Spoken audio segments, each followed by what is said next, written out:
What do you want to talk about? Wrestling. Wrestling is good. Why do you do that? Why not? It's fake. Wrestling's not fake!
Hello, ladies and gentlemen. Ronald Ray here, your boy with a cornbread accent. Welcome you to this week's episode of Wrestling Gold Friday Night. Appreciate everybody tuning in. I am, as of right now, on Facebook Live and on YouTube. So if you're on Facebook, check me out there. If you're on YouTube, check me out here. I like Dusty Rose would say, live and in living color, baby. This is how we do it. Yes, it is Friday night, and the end of the grueling work week. Hopefully, everybody made it out okay. For those of you who's got work this weekend, bless you. Your version of the weekend will be coming up soon, and hopefully you will be able to have a good work your week. If that makes sense. Doesn't make sense at all. But anyway, enough about that. So yeah, to all the hard working men and women out there who worked the full week, and for some of you who are retail, restaurants, stuff like that, this is your busy time of the week. Friday, Saturday, Sunday. Hey, cheers to you all.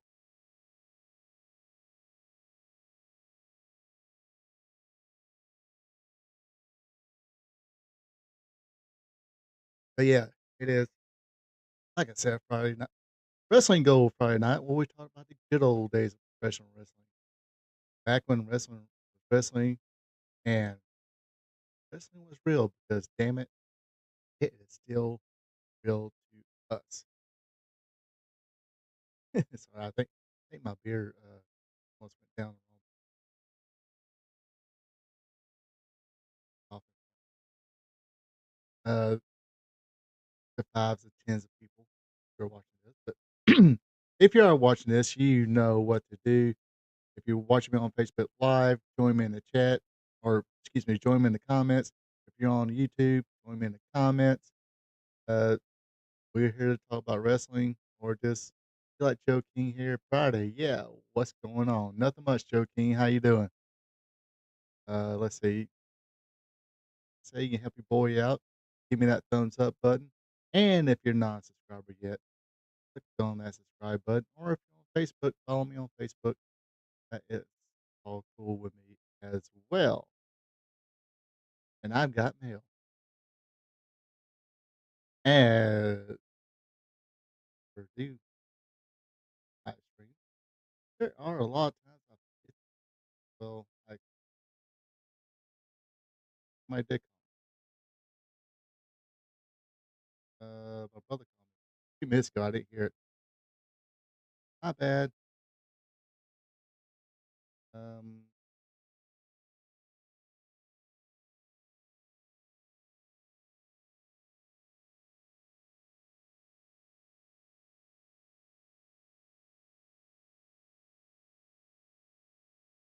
Sorry, folks. I think I know what you call me, but let me shoot.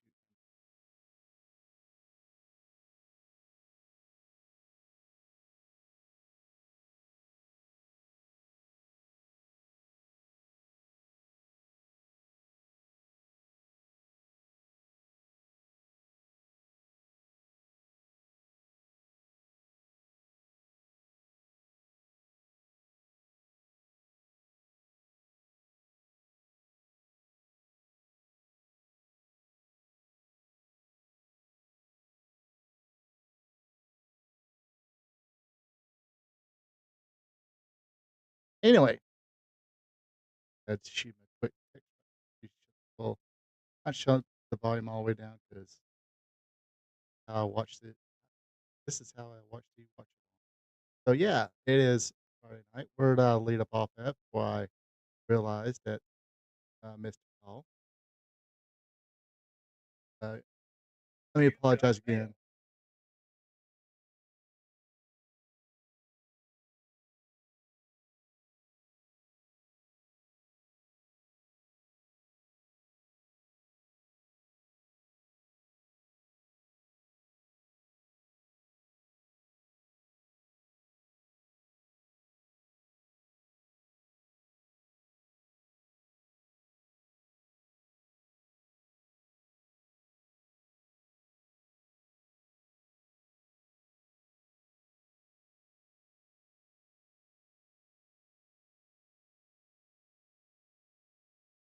Anyway, I know nobody sit here want to listen or watch me text somebody and figure out why they called.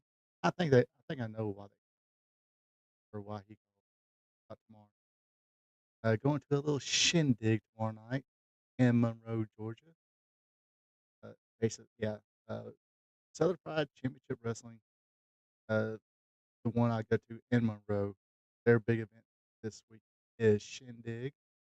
So I'm doing that Saturday and that coming back.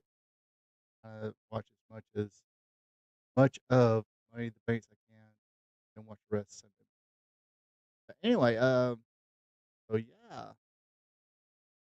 What else? Oh, speaking of local wrestling, I don't know. Joe, did you hear about Joey Lynch? Or have you heard any more about Joey Lynch? I know a couple of the indie guys, um, they've said something about it.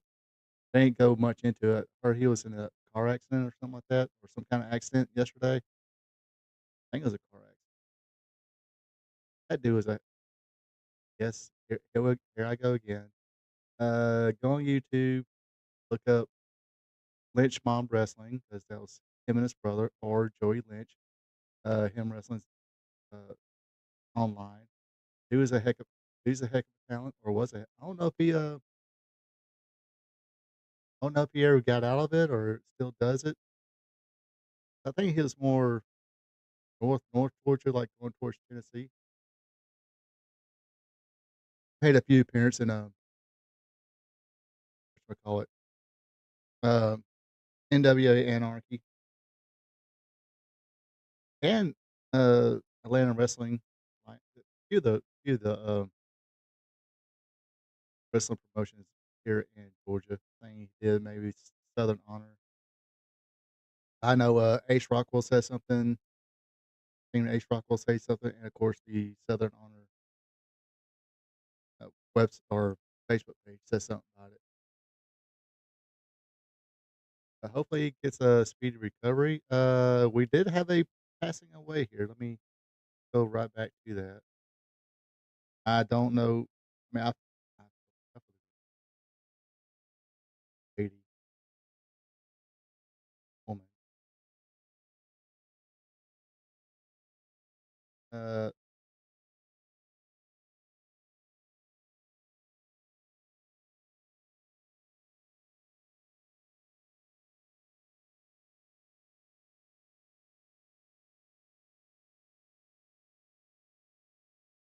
popping up everywhere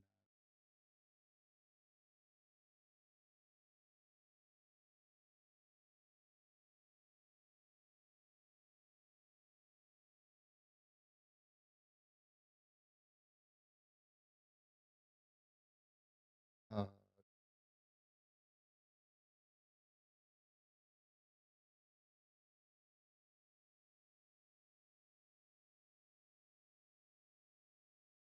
Let's see.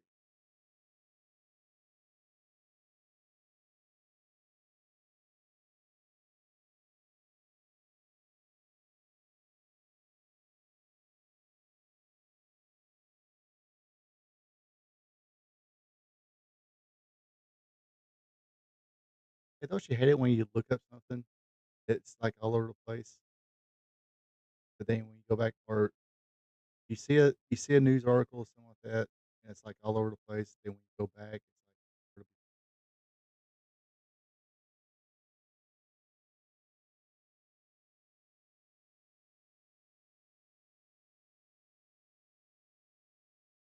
where sure if y'all remember this.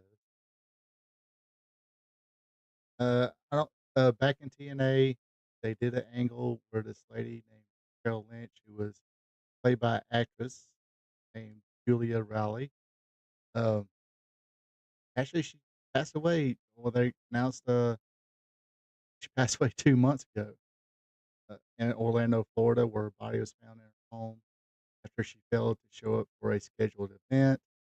The cause of death is believed to be natural. If you're that young, I'm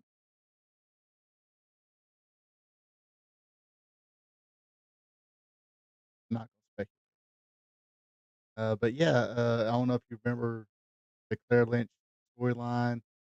You had Frankie Kazarian and Christopher Daniels trying to discredit the character of AJ Styles, saying he had a extramarital affair with this lady named Claire Lynch.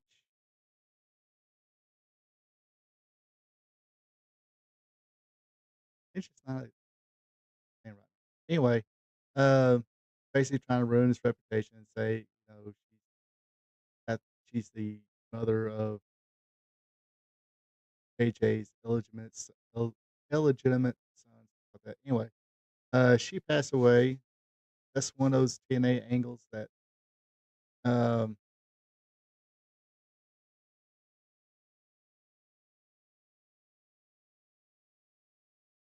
probably if you see her, you'll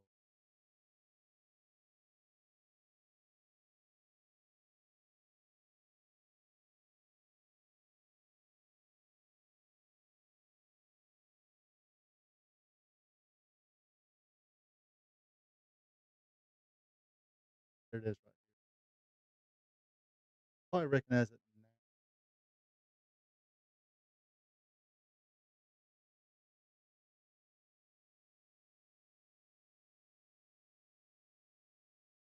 I don't know if any folks remember that angle or whatever. Um, her YouTube, LinkedIn, and her personal website were flooded with abusive messages. Backlash was so intense that Riley left the role prematurely and removed all mention of it resume. I think she was an actress that worked at Universal Studios in Florida. The storyline itself was quietly ended with a lawyer character saying that Styles was not the caller and that Claire was never actually.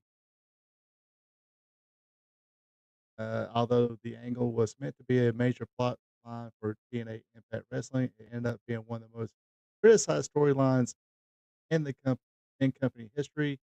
While the intentions behind the angle were dramatic, the real fallout was Riley proved far more damaging than anyone could have expected.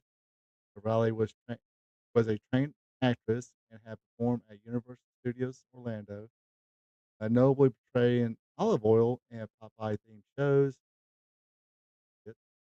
Uh, Following her TNA departure, she continued working as a trade show host and the MC around Central Florida, keeping her career focused on live entertainment but away from wrestling. Through her time in TNA was brief and controversial. Julia Riley's role as Claire Lynch remains part of the wrestling lore. Fans online have since expressed sympathy, recognizing that the backlash there was disproportionate to a fictional character show. She is remembered not just for this role, but her work across century sports scene. So yeah, she had recently passed 2 months. So rest in peace, Julia Riley, aka Claire Lynch. I think wasn't that supposed to have been I think originally it was supposed to have been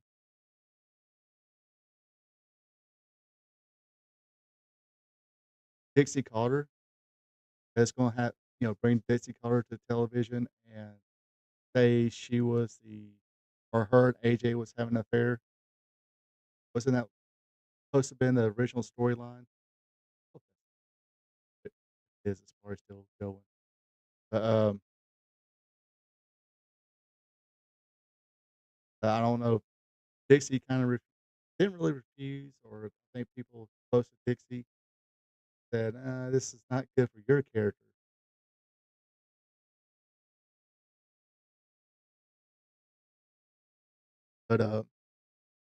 But so they kind of uh, because that's going to supposedly have like damaging pictures and stuff. Dixie Carter and AJ Styles in bed together. Uh, Dixie Carter part I can they just kind of have this young lady in here. AJ particularly wasn't too fond of this angle, but he kind of tried the best of it as he could.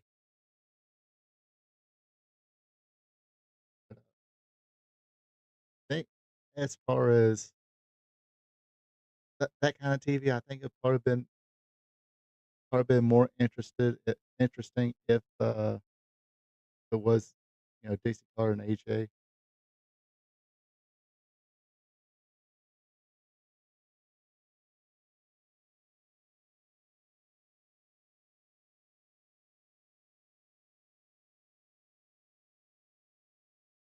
But but yeah, so best wishes for hopefully Joey Lynch, local Georgia Southeast Eastern wrestler. Hopefully he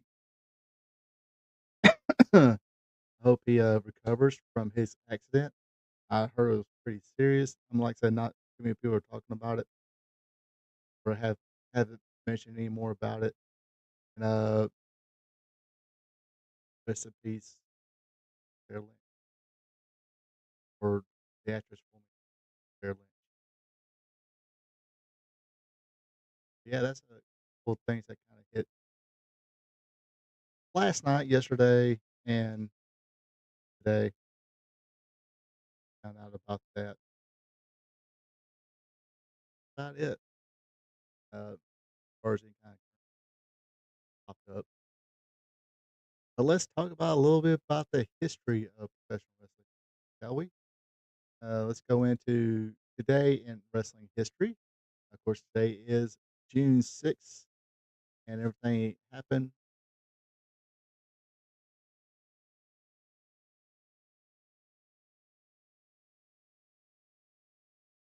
this week. This- But anyway, here we go here. On this day in 1975 in Atlanta, Georgia, at the Omni, Dick Slater won a $5,000 battle royal. Um, don't think they signed a check and let him keep the check. A lot, also not. We had NWA World Champion Jack Briscoe defeat Abdullah the Butcher. American Dream Dusty Rhodes defeated Toru Tanaka. Mr. Wrestling number 2 defeated Moose Rawlski.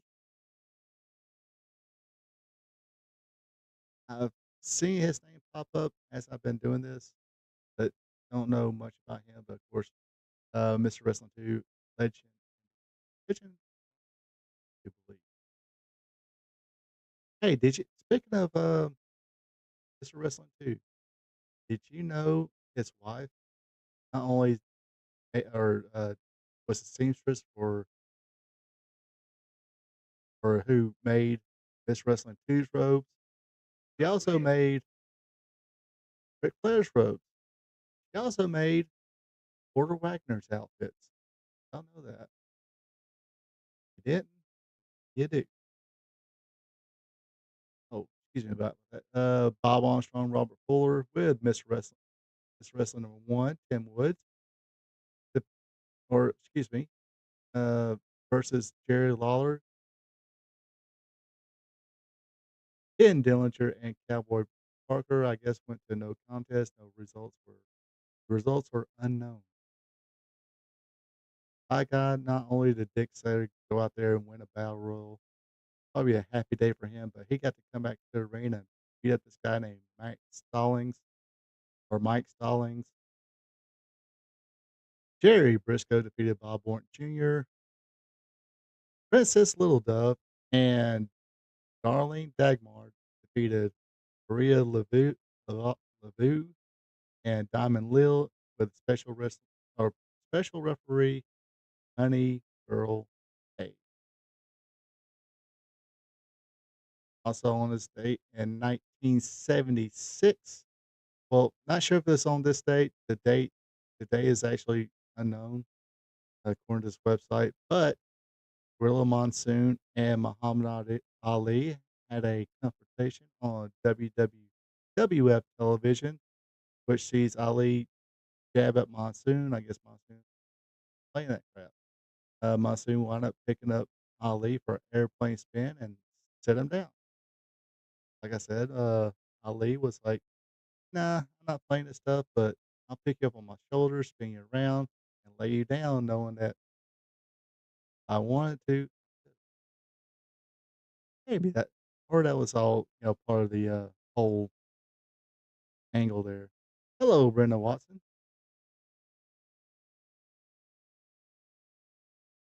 On this date in 1983, Mike Davis defeated Ken Timms. A couple really spoken about. Of course, Mike Davis went on to be the Rock and Roll RPM. Ken Tibbs wound up being a Hollywood Blonde.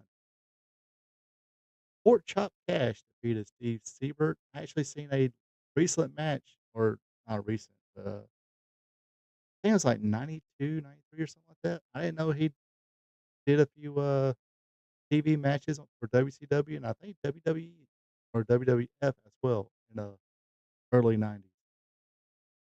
Did not.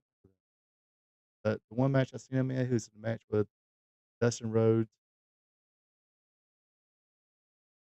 Johnny Weaver, and Kelly Kiniski defeated Jim Nelson and Don Kernodle. Of course, excuse me, this was 1982 at the Maple Leaf Gardens, drawing 7,084.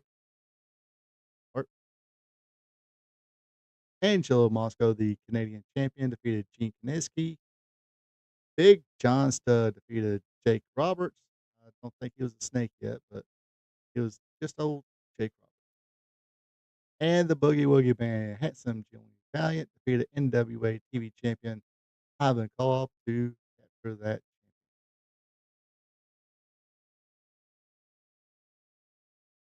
On this day in 1983, Road Warrior Hawk will make his debut. I do remember that video clip, the one.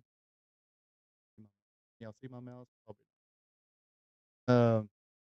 Not the one with him painted, one with like a hood on. I did see that footage, see him wrestle. Um, but he is, of course, more well known as one half of the Road Warriors. Road Warrior Hawk had a literally a Hall of Fame career. Him and Animal are in the WWE Hall of Fame. Probably another couple of wrestling Hall of Fames as well. Legendary performer, but he would make his debut in '93. But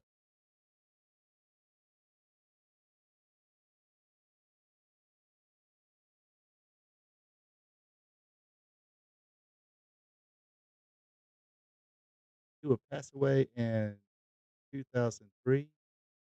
I believe it was a heart attack.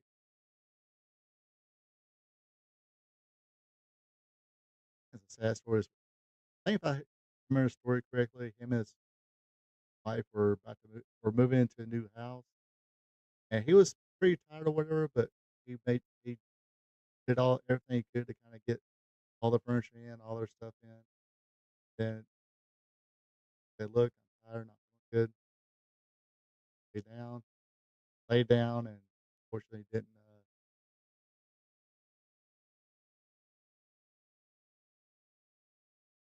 On this date in 1985, Drew McIntyre was born. So happy birthday, Drew McIntyre!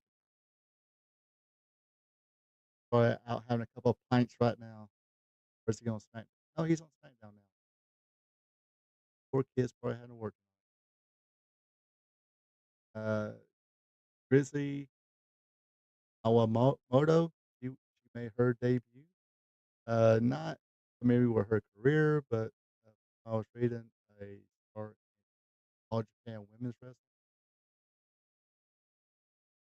On this date in 1988, Don Bass and Gary Young defeated Billy Travis and Scott Steiner. Yes, that's Scott Steiner to win the CWA Tag Team titles. But hey, not be down on Scott Steiner, but because that same night he wound up winning the Renegade Rampage tournament. Yeah, suppose it was like 10, $20,000 or whatever. Remember that episode where they announced he won. Uh, by the way, he wound up beating Robert Fuller.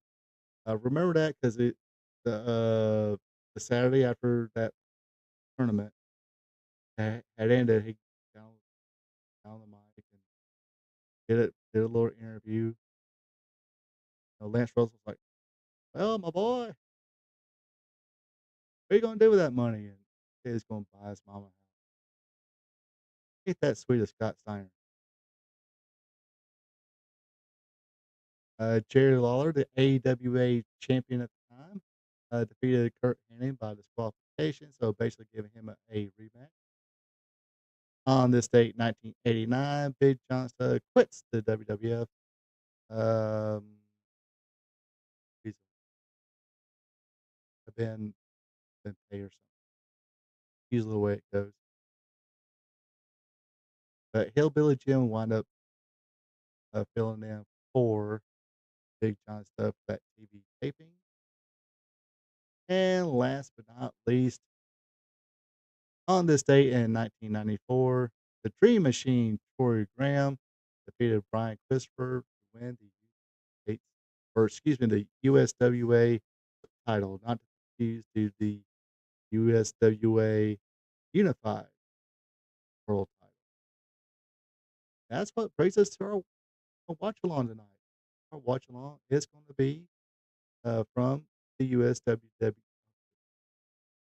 USW, USWA from 1994, and this was the Monday after I do believe this is the Monday after he won that championship. So let me go ahead and cue that up.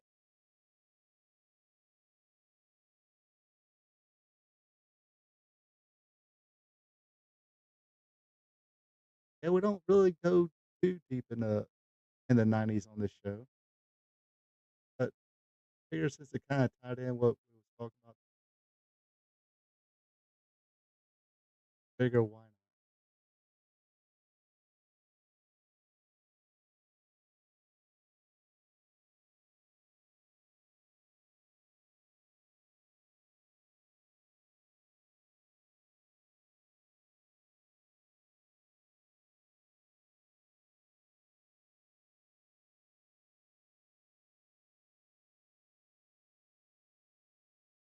Here,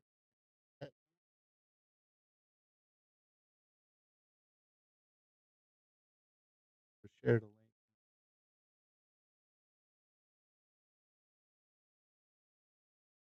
on Facebook.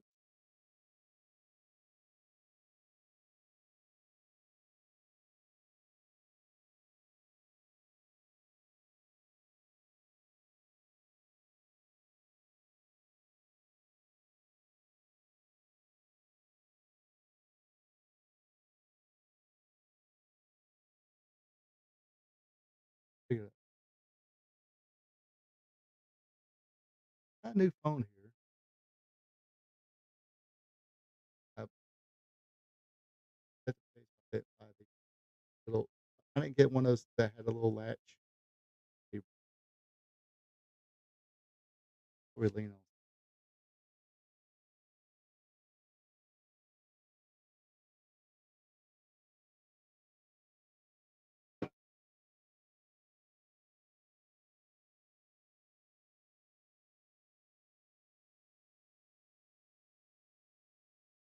Brother's text me. I guarantee he's probably not.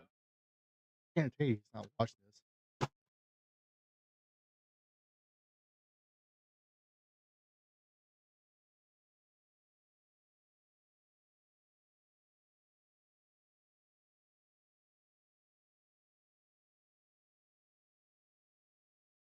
Yeah, he's up. Leave that home, brother. Full high.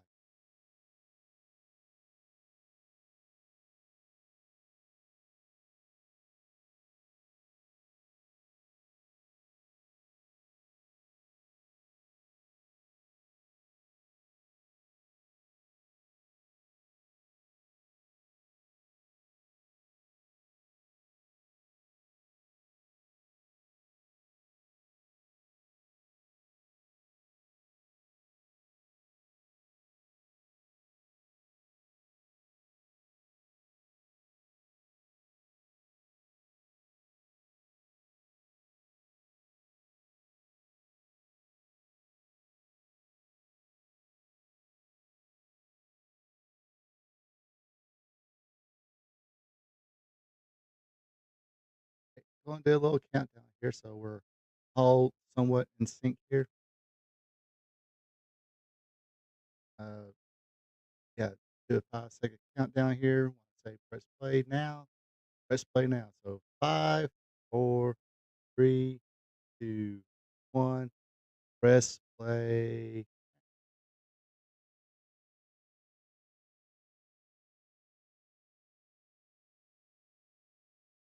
Yes, this is Lance Russell and Dave Brown.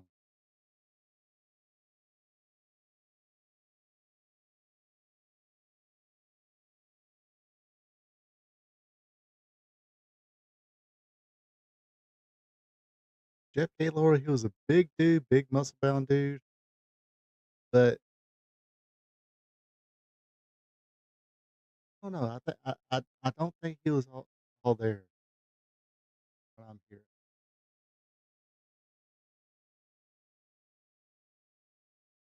So of course, yeah, this is 1994. Lance Russell's back from his big paydays from those big Ted Turner paychecks. Oh, we got commercials. Yes, love old school commercials.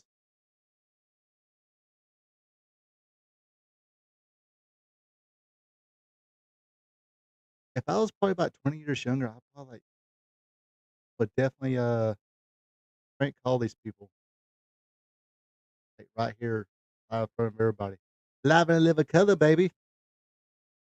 That was Shaquille O'Neal, wasn't it? Oh, Dave Thomas.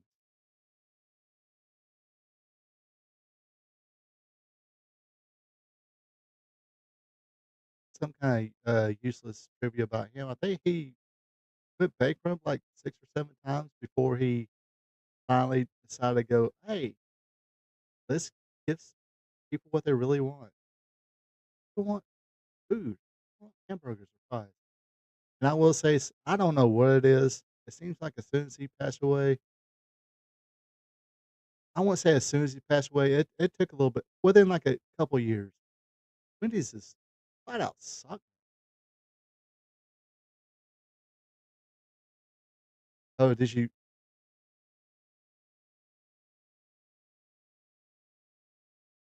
are you playing it now, Joe? Do I need to pause it for a second?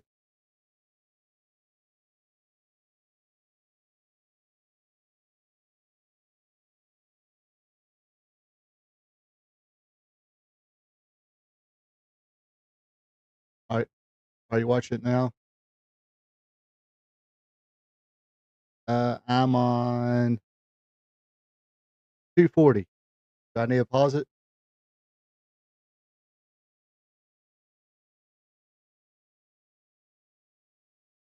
I mean,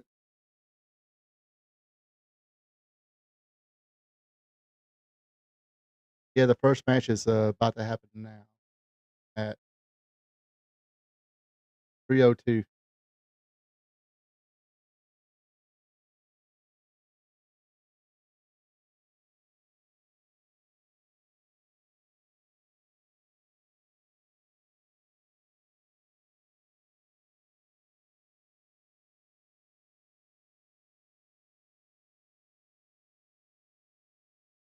Oh, Spike. Oh, so you good? Spike Huber and Wolfie D versus Tracy Mooney and Leon Downs, that legendary tag team.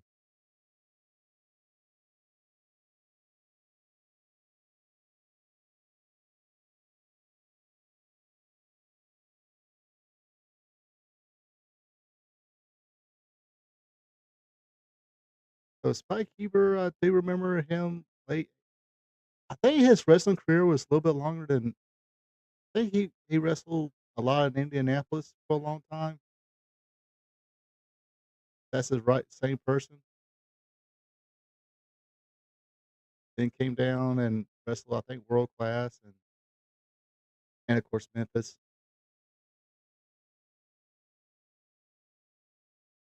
Late 80s or yeah, I think it is. I mean, obviously a little older, a little bigger. I know Spike. Yeah, that's why I'll say Spike Huber wrestled for World Class and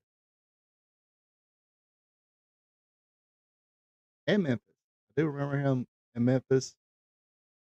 Didn't know he wrestled this far into Memphis. He's a little thicker right now. I mean, he's still in great shape, but thicker.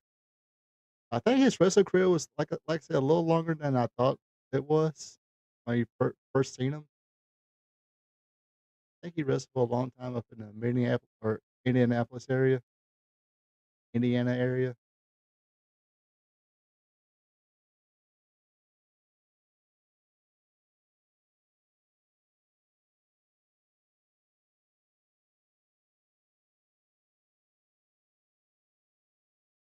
But yeah, definitely. Yeah, because I see Spike Huber late '80s. Well, I mean, yeah, late '80s, right before World Class went became USWA.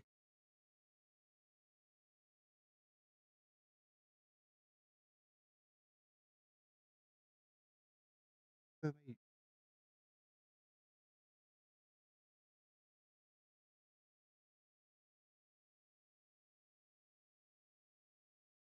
somebody needs to tell my brother I'm trying to be a star.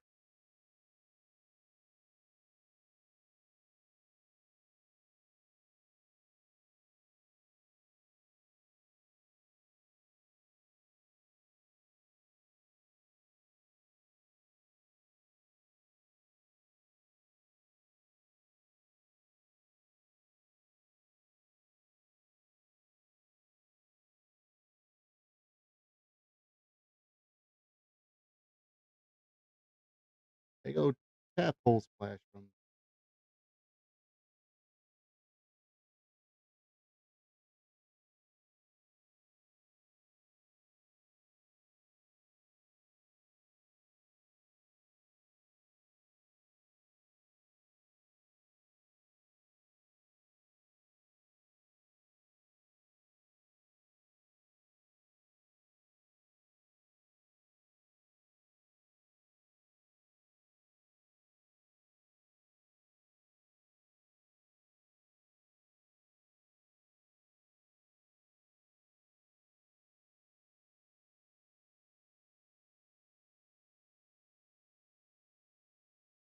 Hello, darling.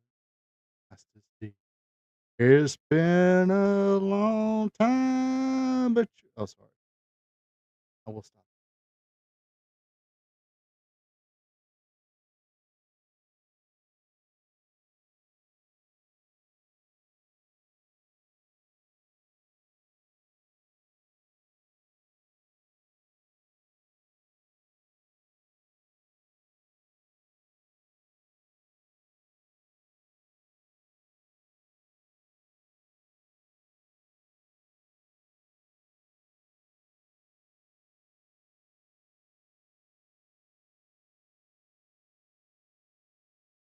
Conway Twitty was a dirty man, by the way. He has some very dirty songs. Of course, it wasn't flat out dirty, it was just a lot of innuendo.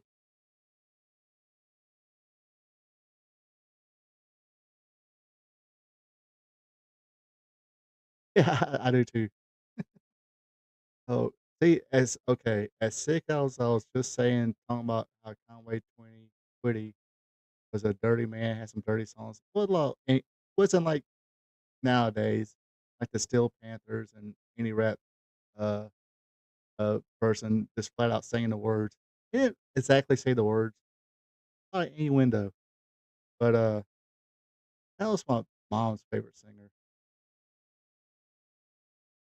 Yeah, I'm grossed out by that now.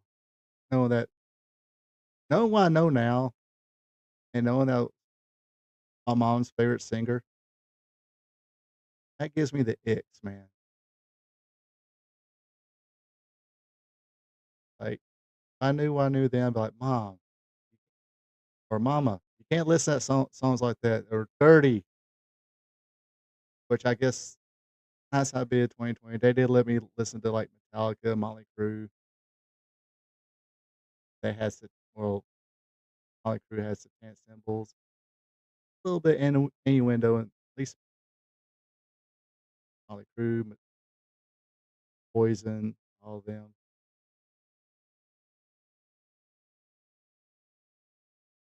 Yeah, they do. Oh, Burt Prentice. Is that the Eliminators?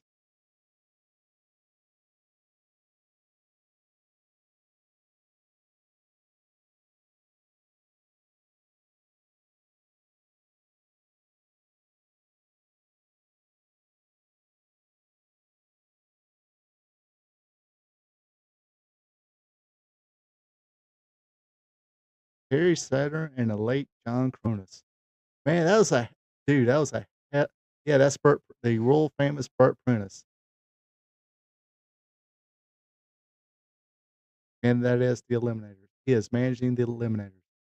And talking about tag teams that don't get talked about enough, I guess because they didn't last long enough and didn't have that national spotlight was, was the Eliminators.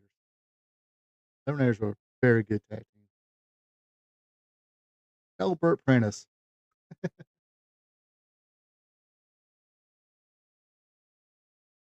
Of course, if there's any of you folks who are, uh, Music City wrestling fans, NWA Worldwide Wrestling from the late '90s, early 2000s.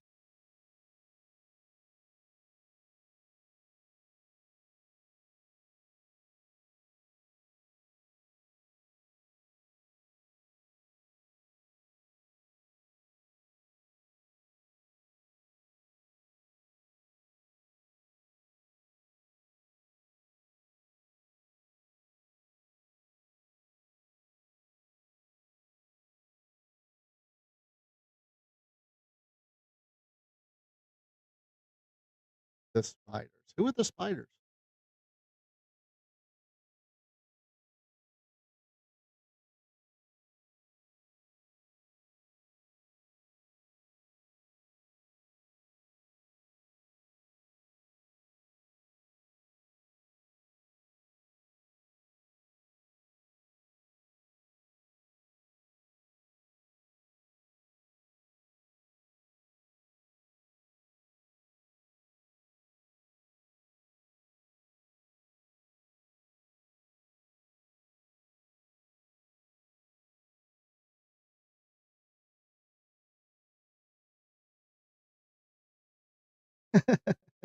So that's the Spiders.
And Wolfie D throwing some major league drop kicks.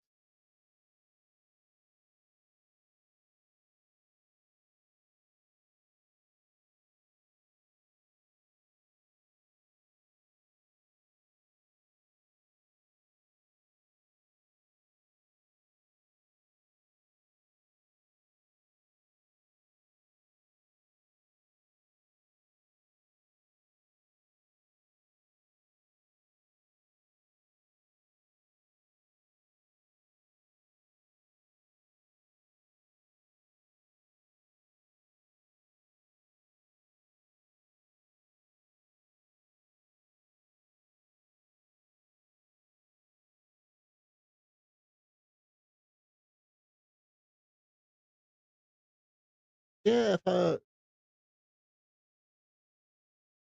yeah. Uh, yeah, dude was Cronus is a big guy, and, he's a little chunky here, but he did lose a lot of that weight, but then when Saturn left, and, of course, I think part of the reasons Perry Saturn left because Cronus had his issues,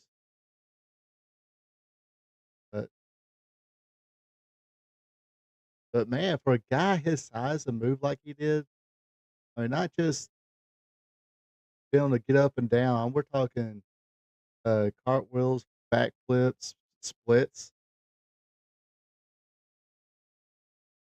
uh, threw some kicks around, of course.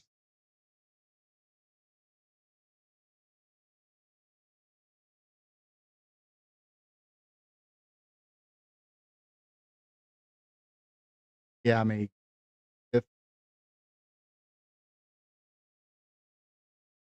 like I said, if or like you said, really, if Cronus didn't have his issues and him and Saturn got along better and they got that national spotlight, I mean, yeah,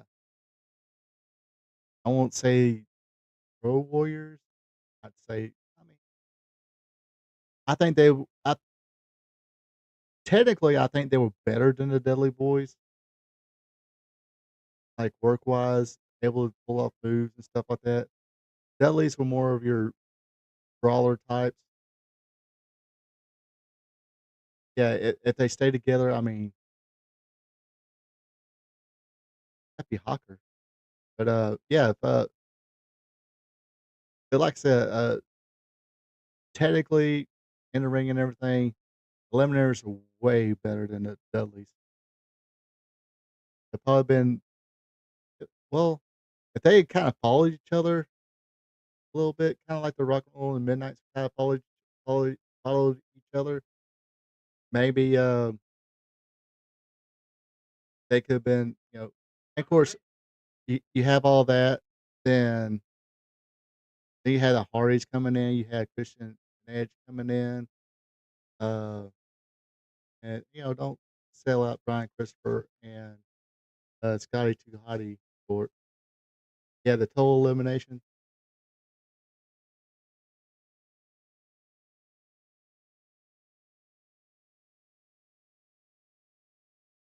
And it was theirs too. It was something they did, an original move.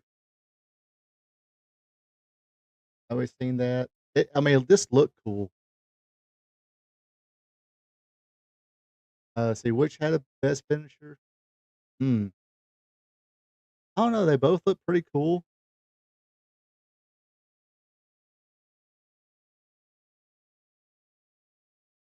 And it's kind of hard to say. It's kind of hard to say, especially now the 3D or the 1D, whatever you want to call it.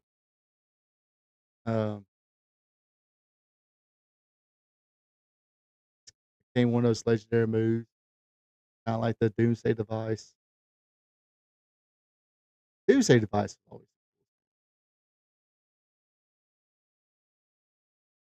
just having somebody on animal shoulders and um,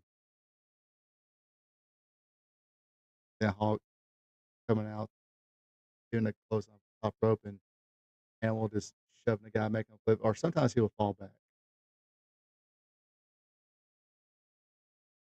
I hate to say this. now we're talking, you know, great about the Eliminators. I don't know. I say the 3D because both look so. Like I said, both look pretty freaking cool.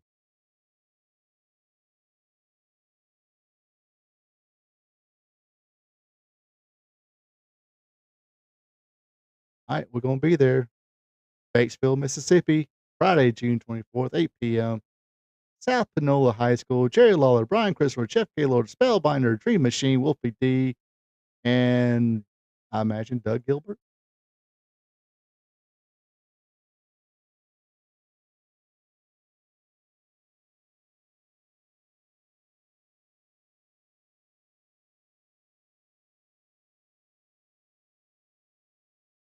Moscow, Tennessee,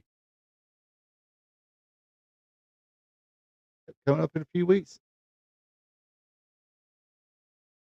Oh, ain't this cute? Father and son.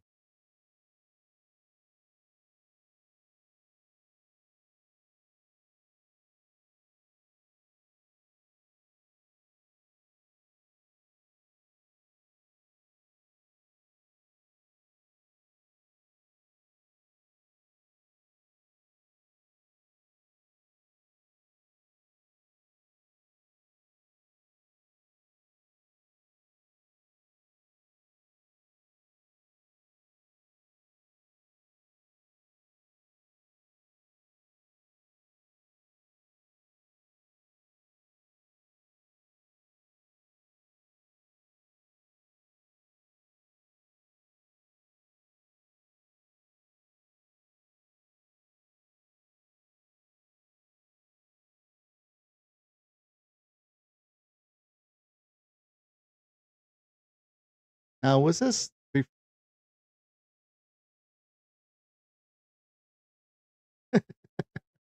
Yeah, Brian Christopher's not going to be there.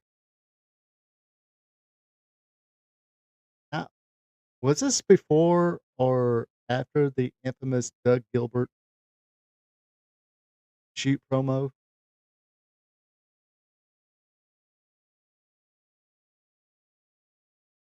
Wait a minute. Was that in '92?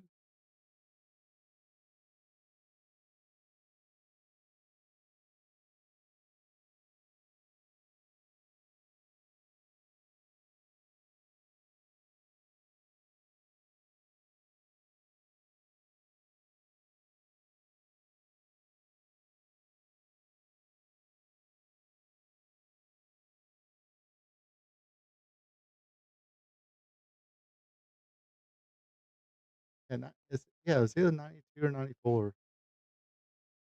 I want to say it's '92 because that's when I remember correctly. That's when they were really pushing Brian Christopher as like basically a top heel, giving him the like you said, all the belts, the Southern title, Texas title.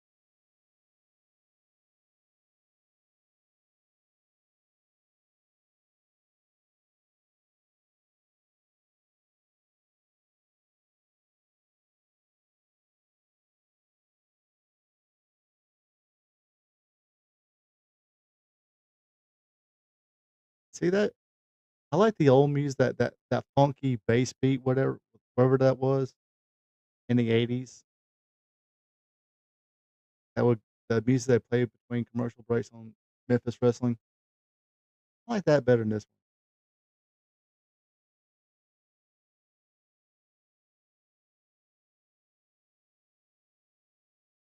one. See, I sort of feel bad because, like I said, if I was probably 30 years younger, I would like call this place that, hey, y'all open? I ain't open. Crap.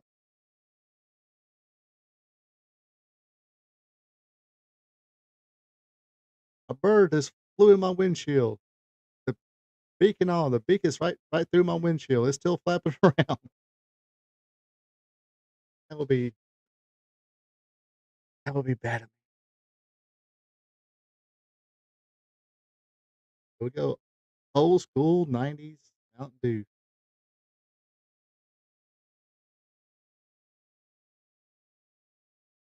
You know it's mid-90s. Look at those fluorescent colors, pink and the pink and the green.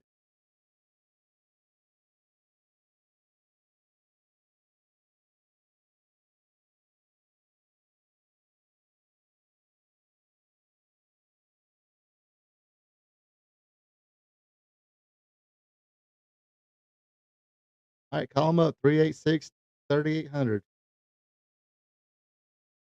I don't know what see, that should tell you how old this is. They don't even have the, area code. I think everybody does area codes now. It's just a seven-digit number, not the 10-digit number.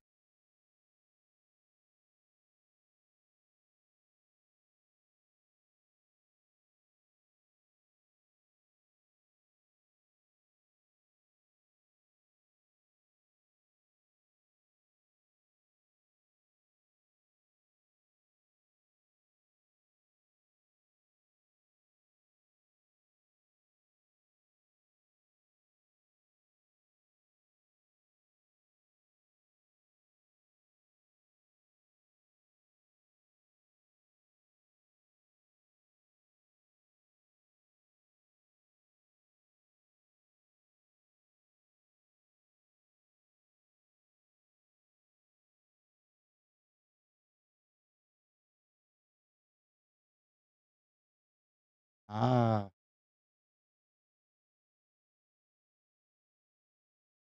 but yeah, this is didn't supposedly Jeff Gaylord, jump Eddie Gilbert while he was in Global?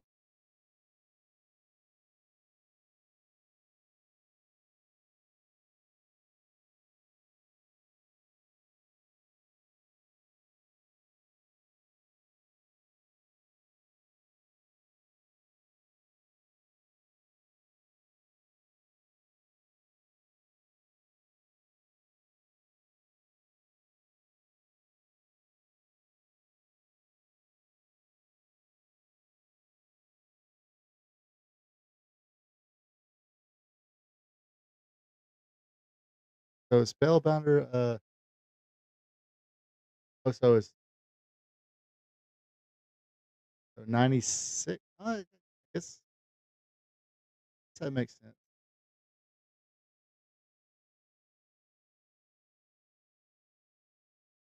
Nice.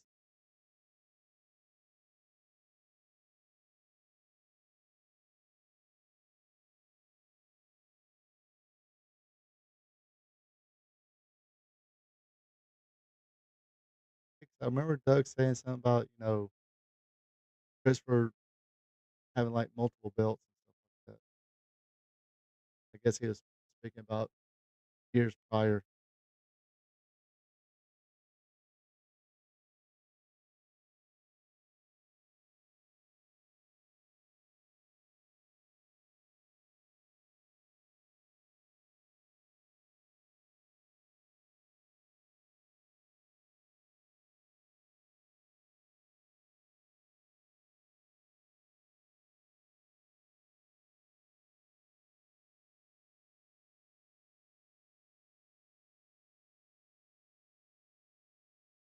And I think Spellbinder did have a couple, uh, let's see, yeah, he was a trained magician. I think he had a couple of art matches or a couple matches on TV for the WWF.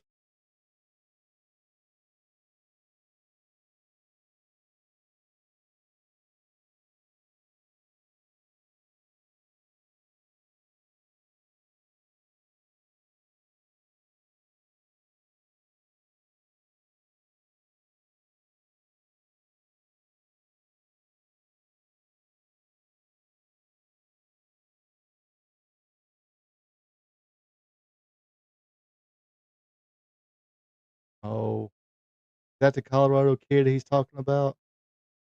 That's Bert's boy. That was Bert's boy for a long time, wasn't it? He's pretty jacked.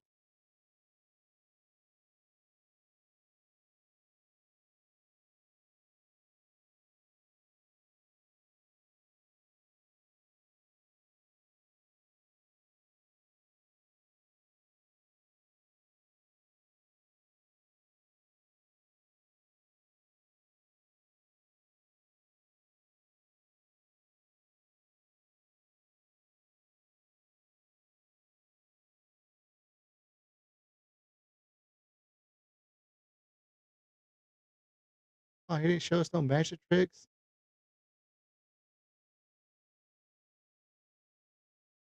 That Birch boy.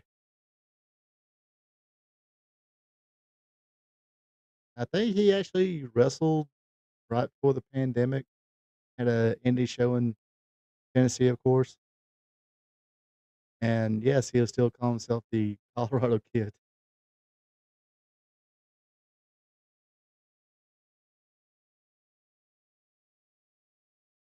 But yes, Colorado Kid, a former NWA world champion.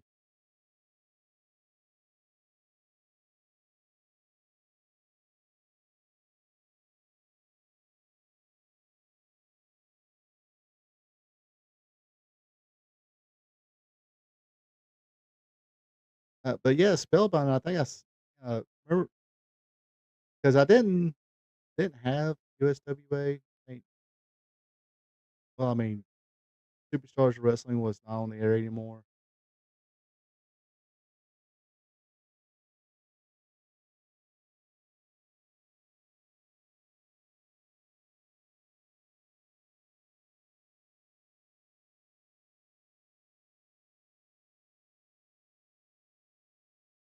Come here, my boy. Kind of like the Young Bucks. Yeah, yeah, the not so young Bucks.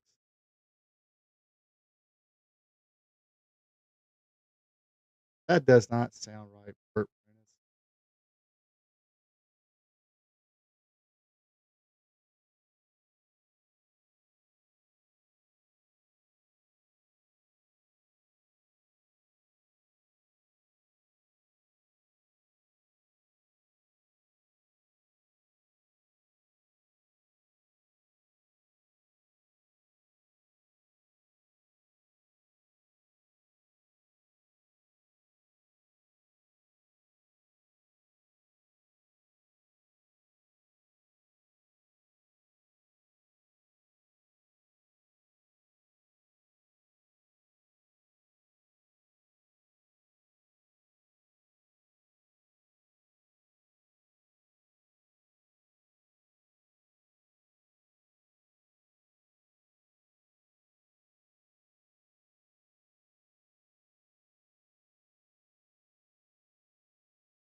Oh, I'm gonna piss some people off, but god dang, people gonna take a joke.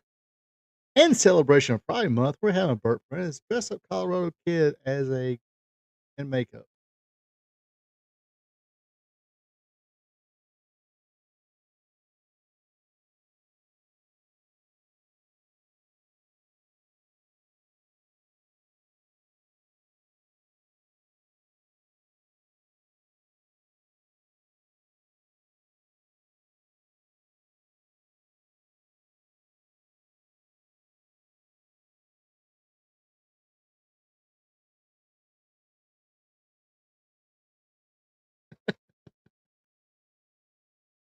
Uh, some people might think it's not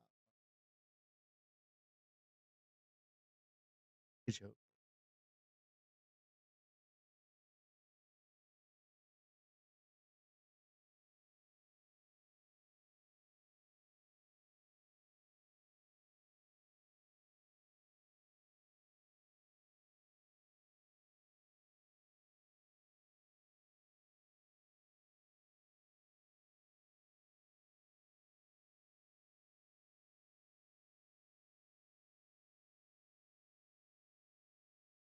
And that's we're still in the VHSs here, boys and girls.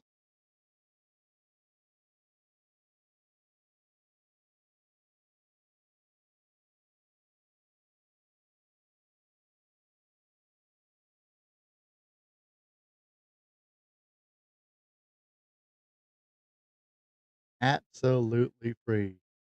You buy some VHS tapes, we'll give you a booklet for free.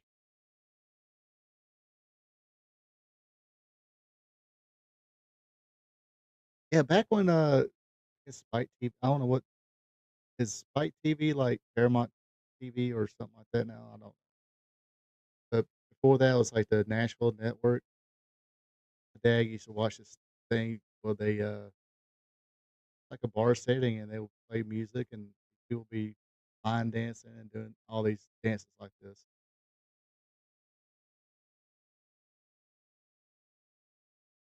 I forgot what the show was called.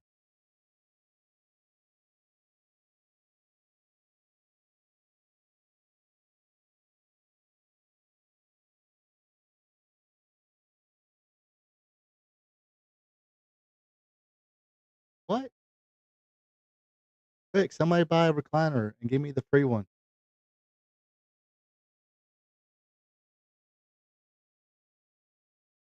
There you go. Somebody go, yeah, go buy yourself a recliner. This is buy one, get one free. Give me the free one.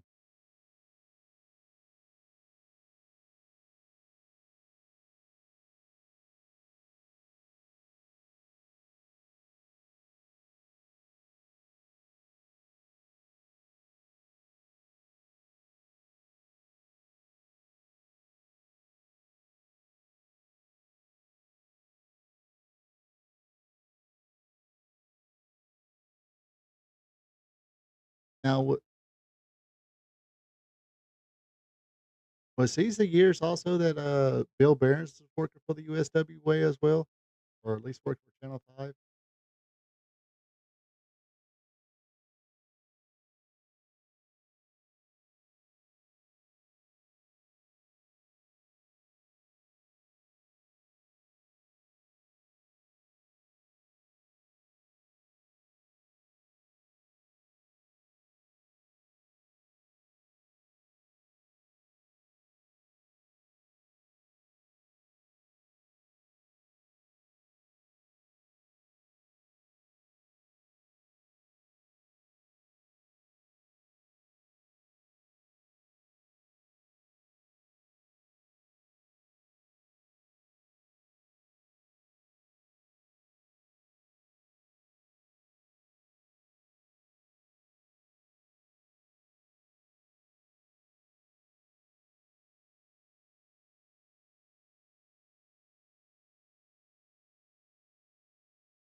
So the Dream Machine program, give you a brief history about him. Was wrestling in the Memphis territory in the early '80s, probably late '70s, early '80s, something like that. And he put a mask on. Of course, his real name is Corey Graham. Put on a mask and called himself the Dream Machine. Uh, and when he did promos, it was talk like this, if you will, baby. I talk like Dusty Rose, if you will, baby. Had that same list, same rap. Kind of tweaked it a little bit, made it his own. Um,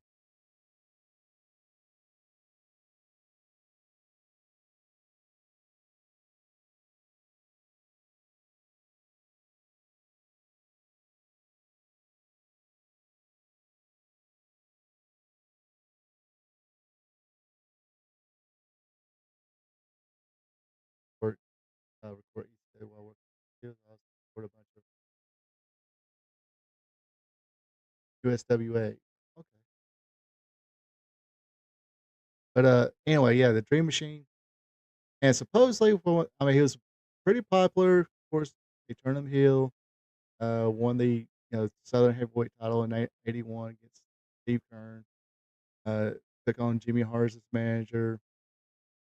Kinda went back and forth, babyface, heel a few times, but supposedly depends on who you ask. I think Jerry Lawler mentioned it this year that people actually thought that was Dusty Rhodes in a mask, and since he was a big star in Florida, didn't want, I guess, whatever. I don't know what people thinking what was at the time, but oh, Bam Bam. But yeah, that's so he turned on had a mask on, called himself the Green Machine, did the kinda the Dusty Rhodes talk or whatever. Uh, formed the Bruise Brothers with Pork Chop Cash, who we talked about before. Um, he would actually retire in 90, so I think this is his last little, I guess, or getting there close to it, because he wound up retiring in 1994, wound up passing away of a heart attack in 2002, leaving behind a 7-year-old daughter, the mother and the great-grandmother.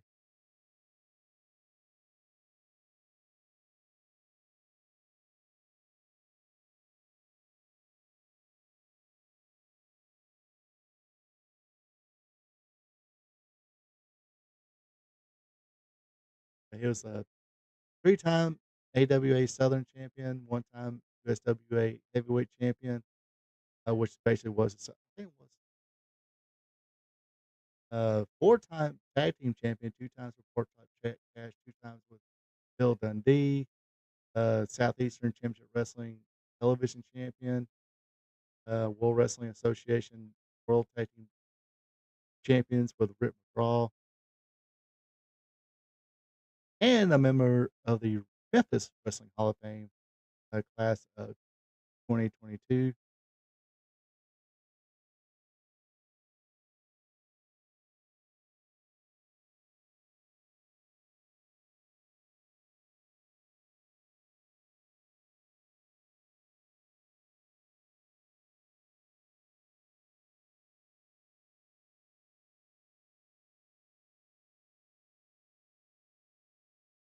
But yeah, remember when y'all had that big big satellite dish?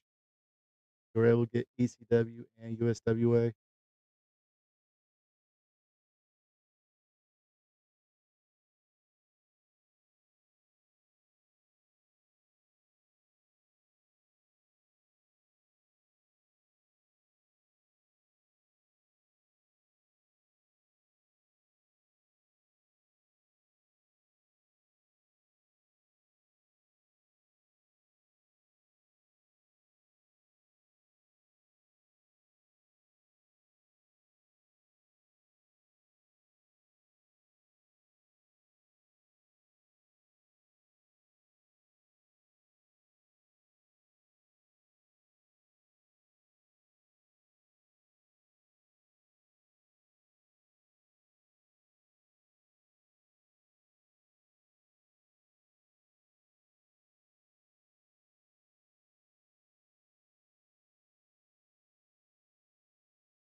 Anyway, the Colorado kid's real name was Mike Rapata. I think he think he did a couple of WCW Saturday night matches, but didn't get a contract, I guess, obviously.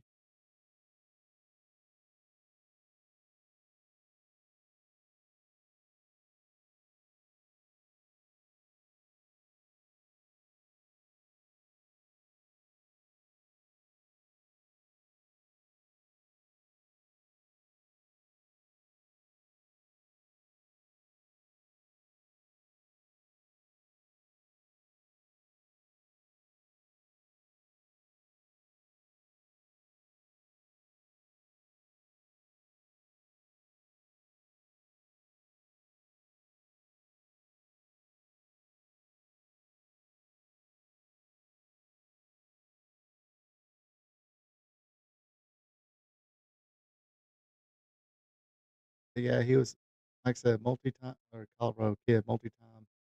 Music City wrestling champion.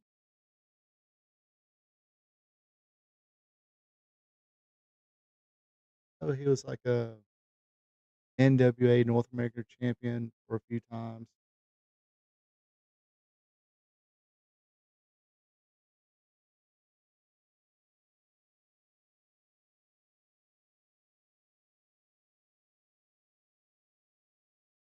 Tony Williams, the former partner of Brian Christopher, used to be known together as the New Kids.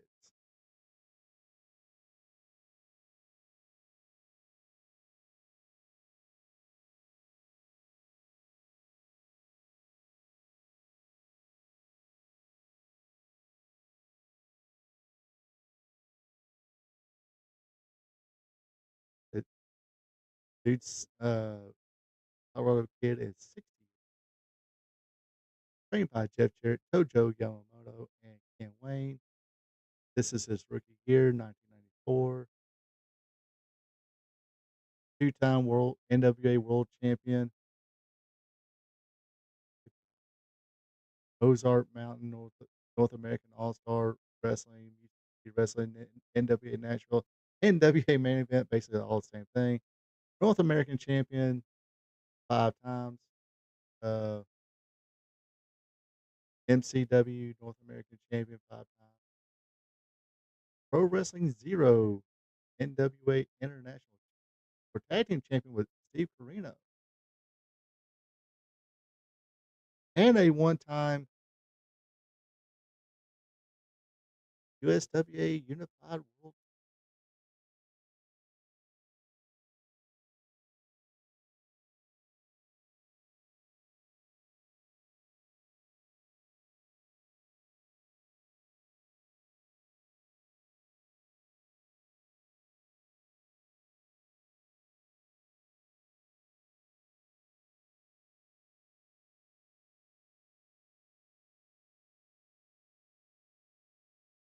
Actually, Jeff Gaylord did pass away in 2023.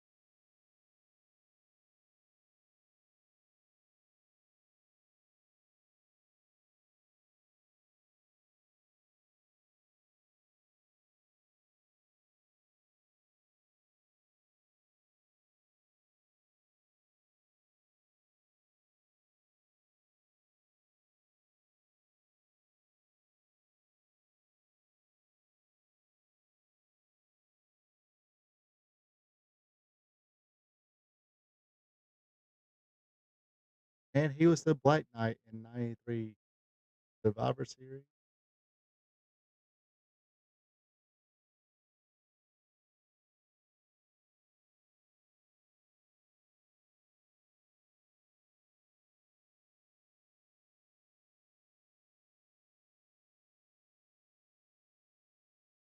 But yeah, he had his run-ins with the law. Gaylord robbed a bank in 2001, uh, stole $5,000. Robbed the same bank this time. His license plate number was written down. A high-speed chase resulted, which resulted in Gaylord being taken into custody.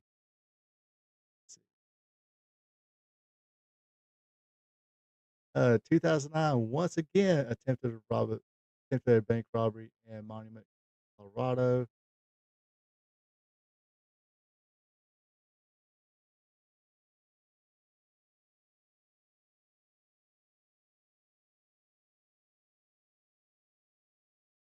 Hmm.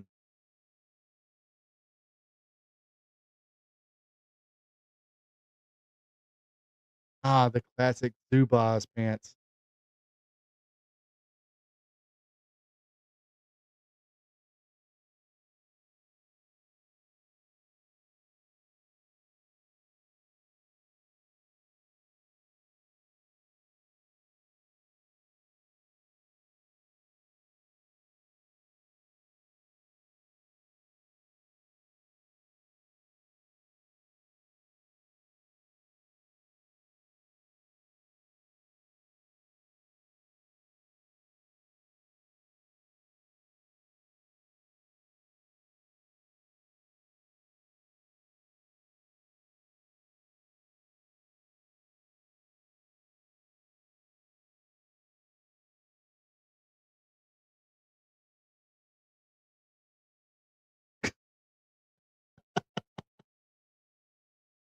Oh, you definitely can't say that word on TV now. Can't call a retard a retard, or you can't call anybody retarded.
Okay, Jeff Jarrett was in. Yes, Jeff Jarrett was in the WWE or WWF, excuse me, in '94. That's JE double F J double R E double T. Jeff Jarrett.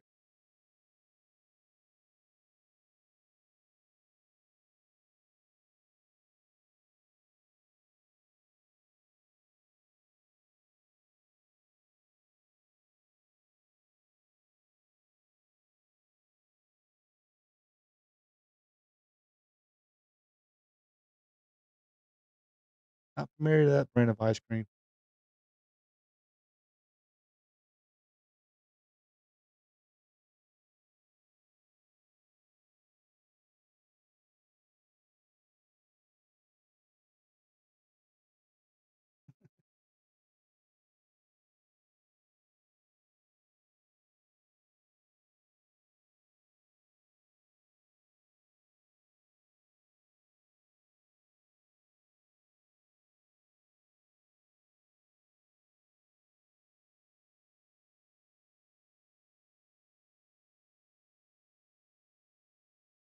Pure party.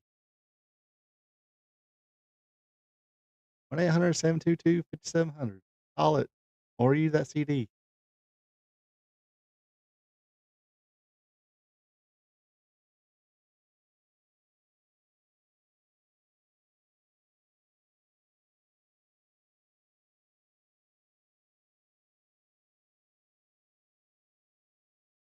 Oh, gotta get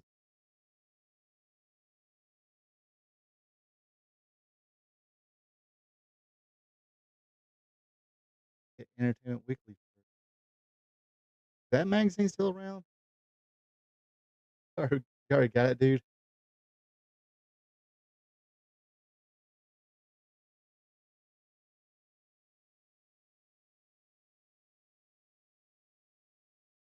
WMC.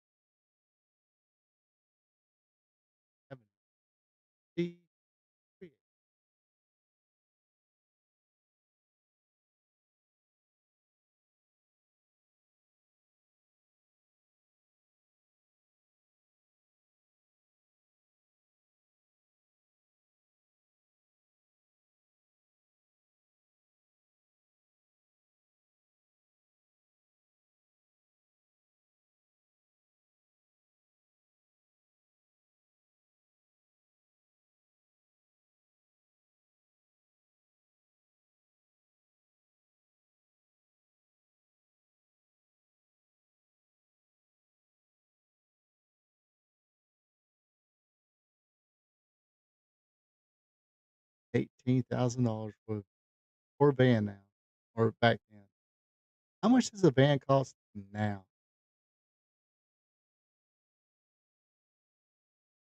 I thought it was Bonnie Blackstone at first. I glanced down, I was like, "Oh, crap, Bonnie Blackstone?"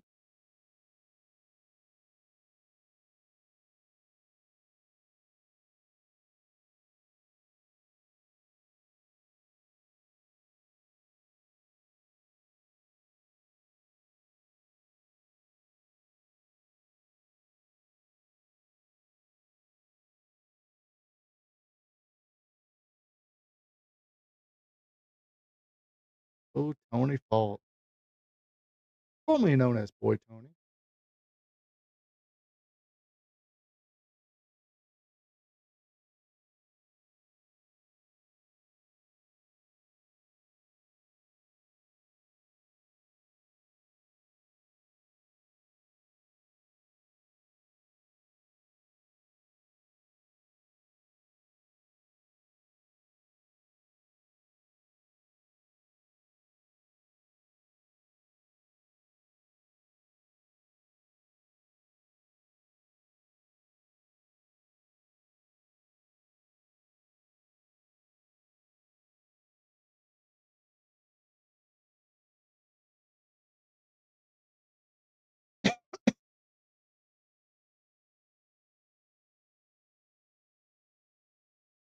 Haven't seen a magazine in stores.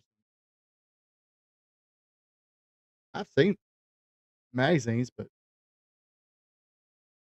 I had to buy PWI Amazon last 2 years.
Paid 16.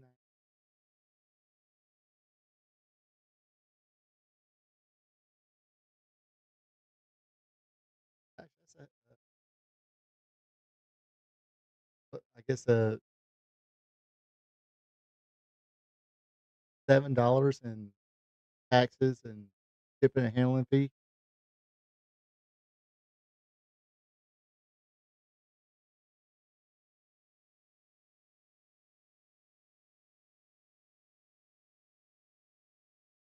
Hey, treat that one like a common boat. Might want a bag and board that one.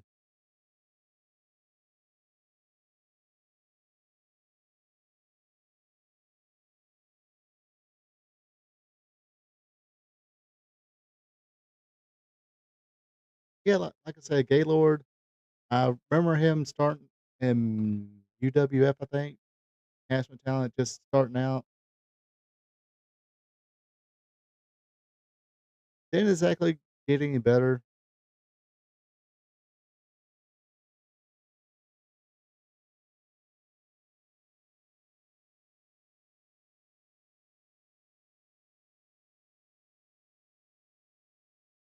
Here comes the spellbinder.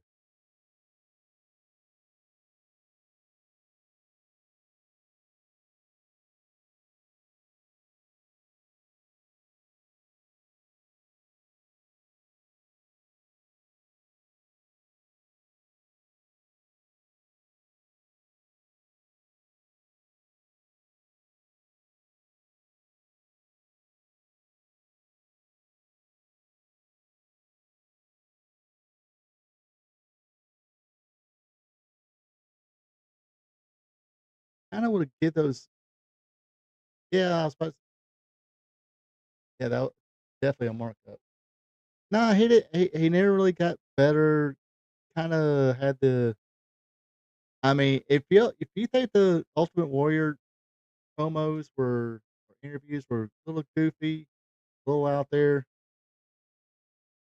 this dude was that on coffee or something. I don't know. A lot of growling, a lot of flexing, a lot of yelling.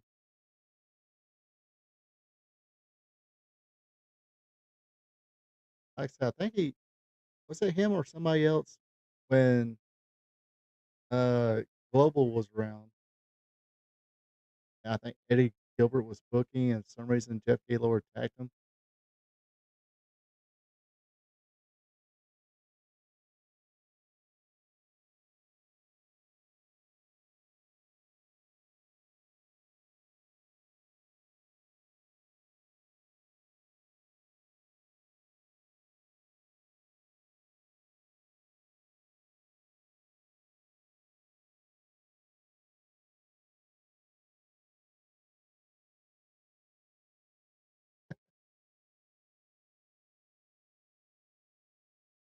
Okay, that was a little tamer than, his usual promos, but yeah,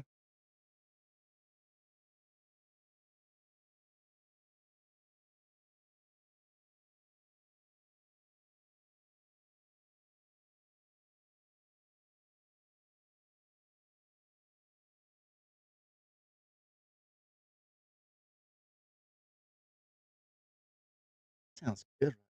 Purchase chicken. Actually, it's in some places now is, uh, Texas Church's Chicken or Church's Texas Chicken. That yeah, that's about $25 now.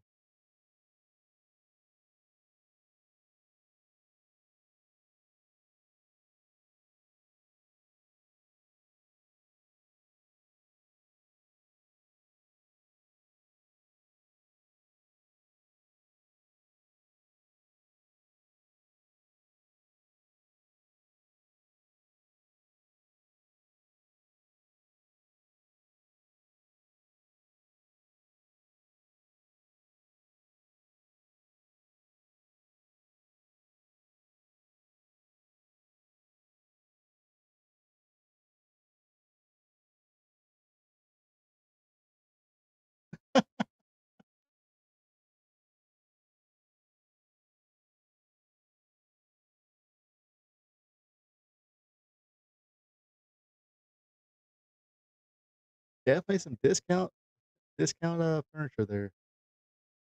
I don't even think you get discount furniture and appliances at that price now.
So this is yeah, Jerry Lawler was in the WWF also at the same time here doing the commentary.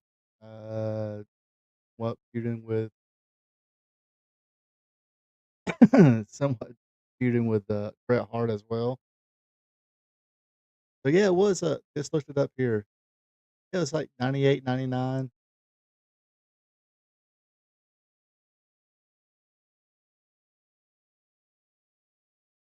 So annoying. But I mean, not to sell him short, Brian Christopher was pretty good. Even before he was Grandmaster Sexay and stuff like that.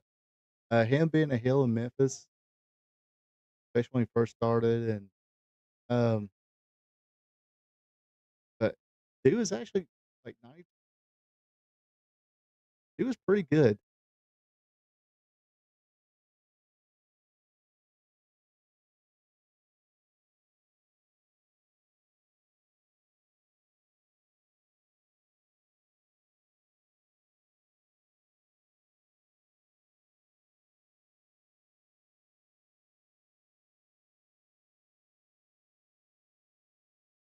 Oh, Coco Beware wearing those baggy, high energy pants. Reggie B. Pine, yeah, he was the manager of the Blackbirds, Iceman Parsons, and Brickhouse Brown.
He's kind of a big dude, wasn't he?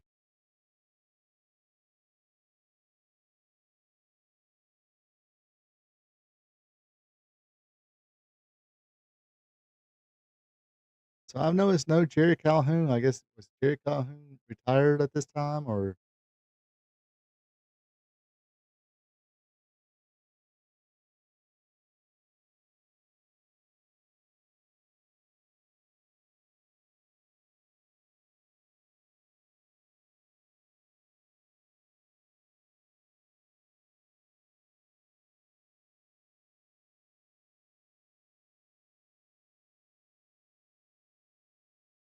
you want to talk about somebody who knew how to do a pretty good drop kick as well?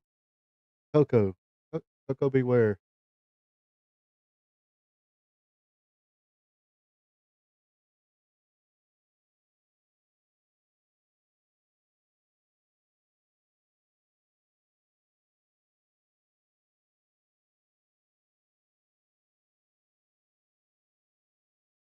Coco Beware, also known as not somebody you really want to mess with. Uh, he, he'll fight. At least a guy who I'm not saying he's not too badass, but he is a guy who he feels like he needs to. He'll fight you. I think he got in a fight with Steve Kern backstage, and got another fight with somebody else in the WWE, like an agent or something like that, or not an agent, not a stage hand, something like that.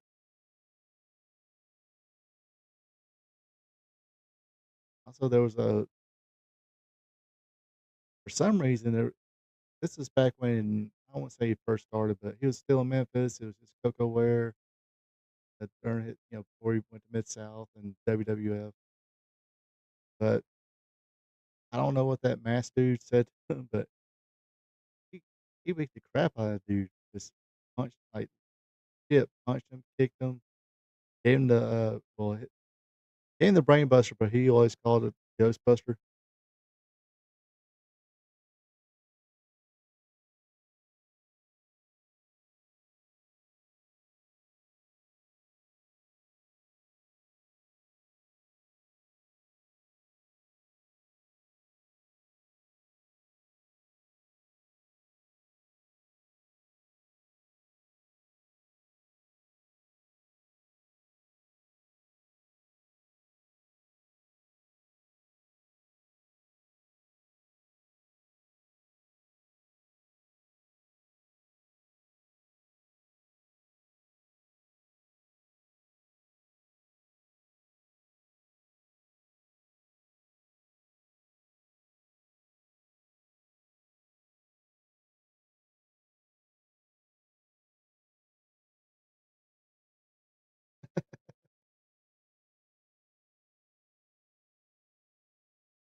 Yeah, they'd always warn people about that closed fist, but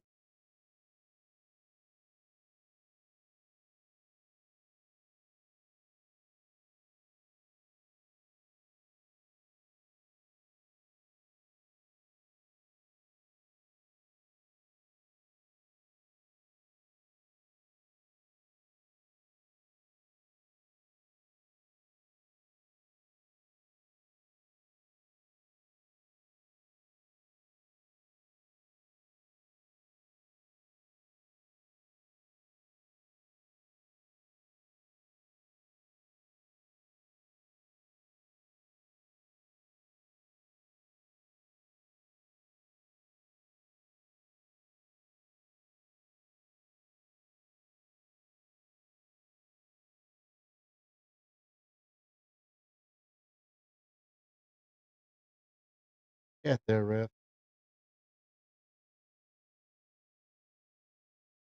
Bye, Scotty.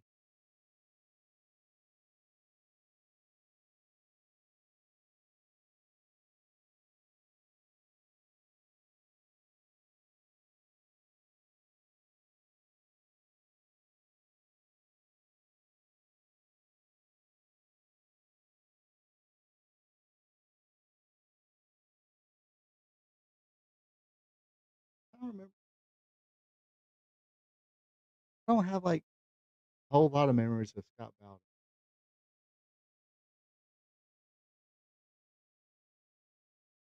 Unless it can't.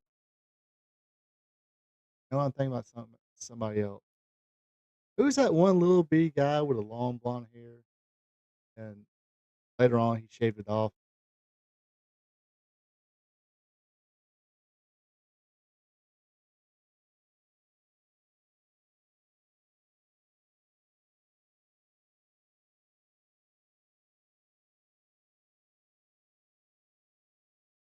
Ah, Christopher must have been watching some Boss Man matches.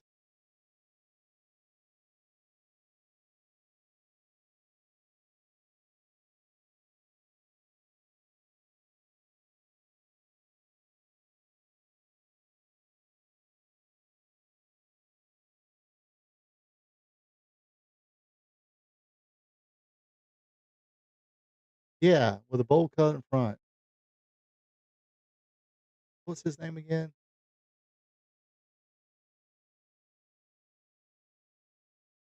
Uh,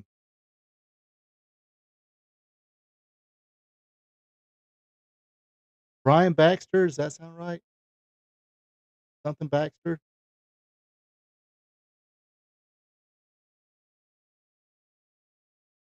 That dude was freaking annoying.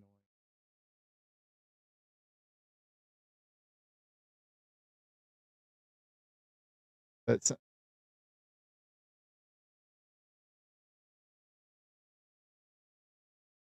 What is this idiot doing?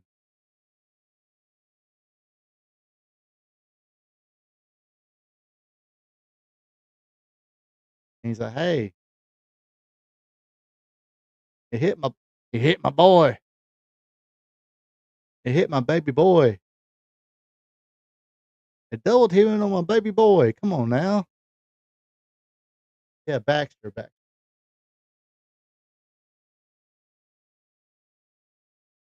Ref. That's my baby boy. That would have been disqualification in Memphis right there, a pile driver.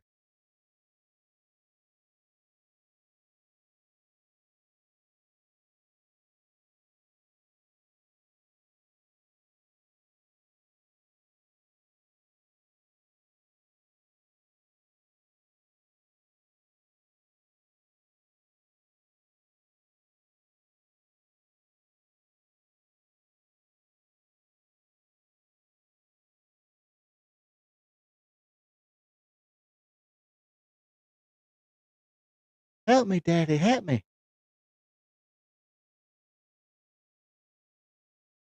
Oh, it's breaking down at Tulsa now in Memphis.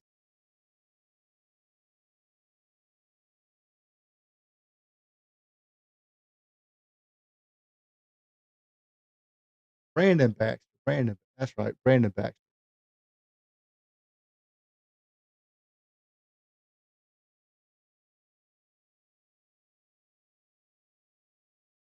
Oh, there goes the ref.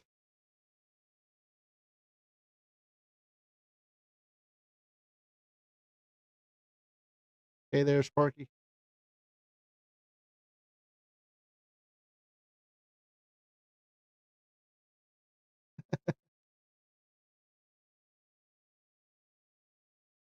He closed on the crap out of me there, sock face.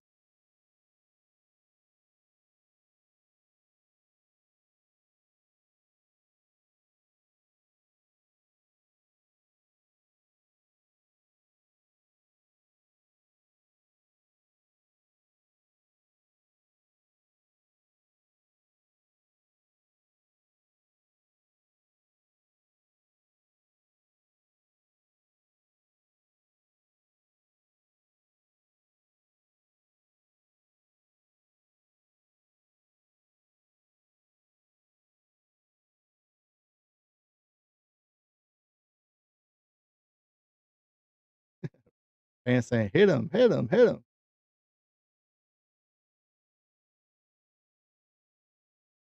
Uh-oh.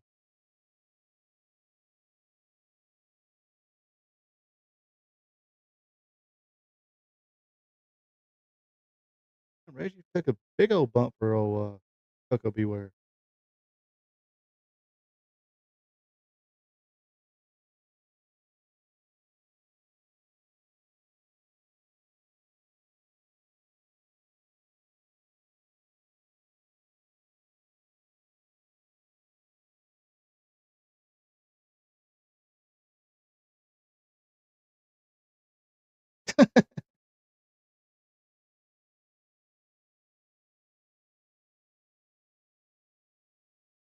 Yeah, that's what I noticed too. I was like, damn. I just mentioned too, it's like, Coco's probably not a guy you want to mess with. So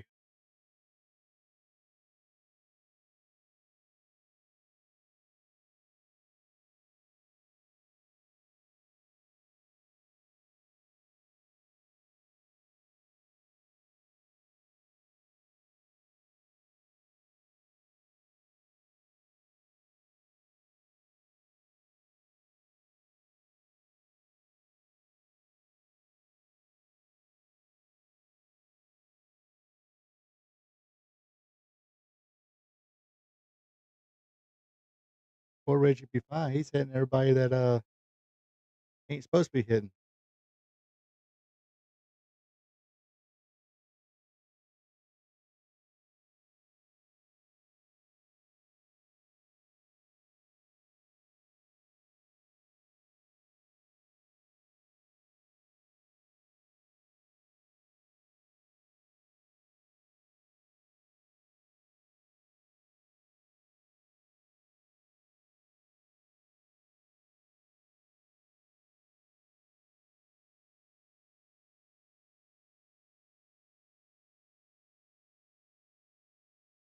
Yeah, that's one thing I can understand. I do remember this commercial, seeing it, and they're like, "Oh, we get our kids to read Sports Illustrated for kids. It's getting regular Sports Illustrated."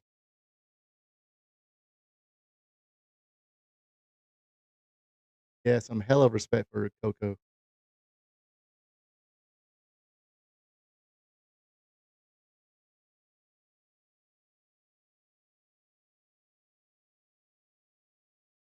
Or just doing business, brother. I'm gonna be a heel here. Coco gonna be a babyface. Make Coco look big and strong.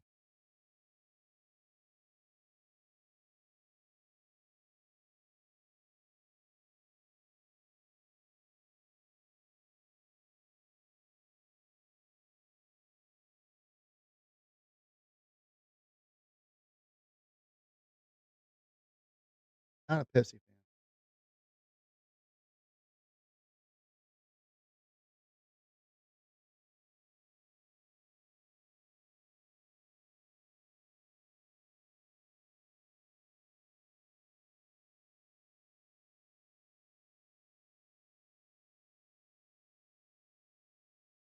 Oh, Mud Island. I kinda know where Mu I know of a Mud Island.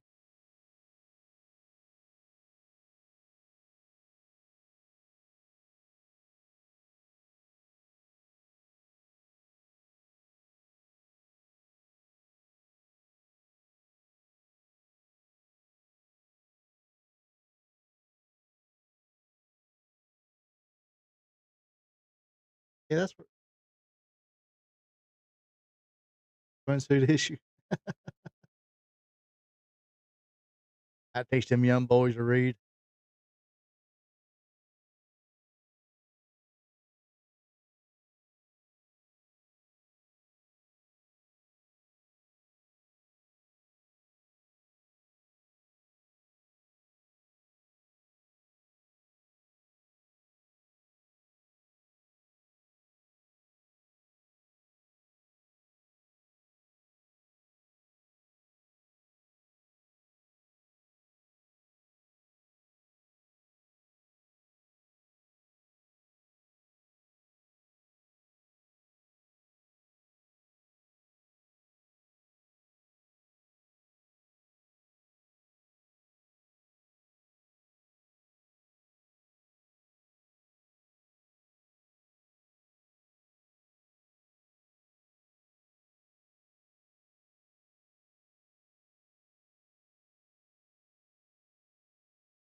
I actually lived in Louisiana for a short time.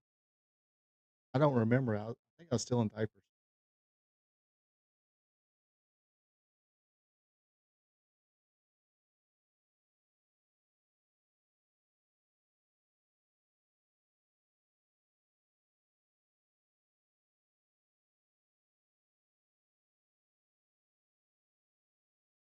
Back when Pizza Hut was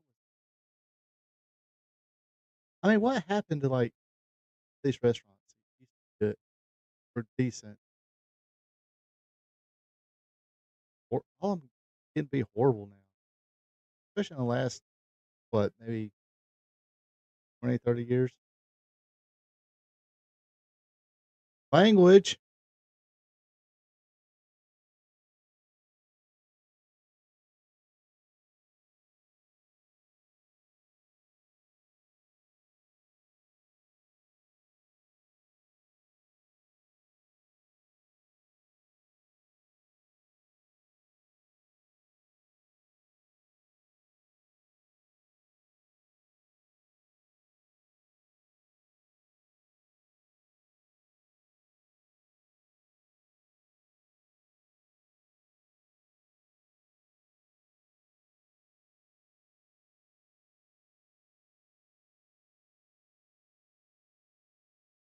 Monday night, Memphis, Tennessee. Anthony Michaels versus the Hornet.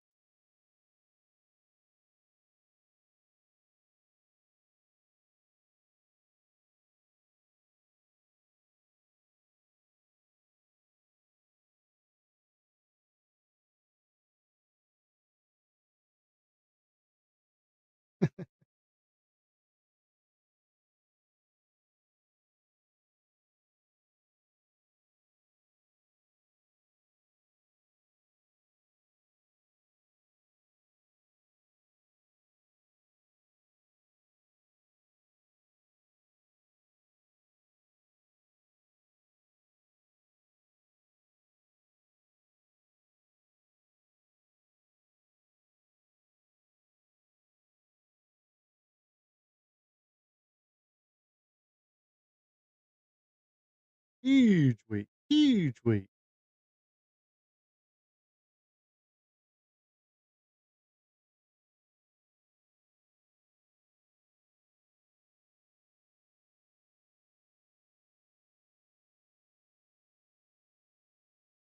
Not too bad, not too bad.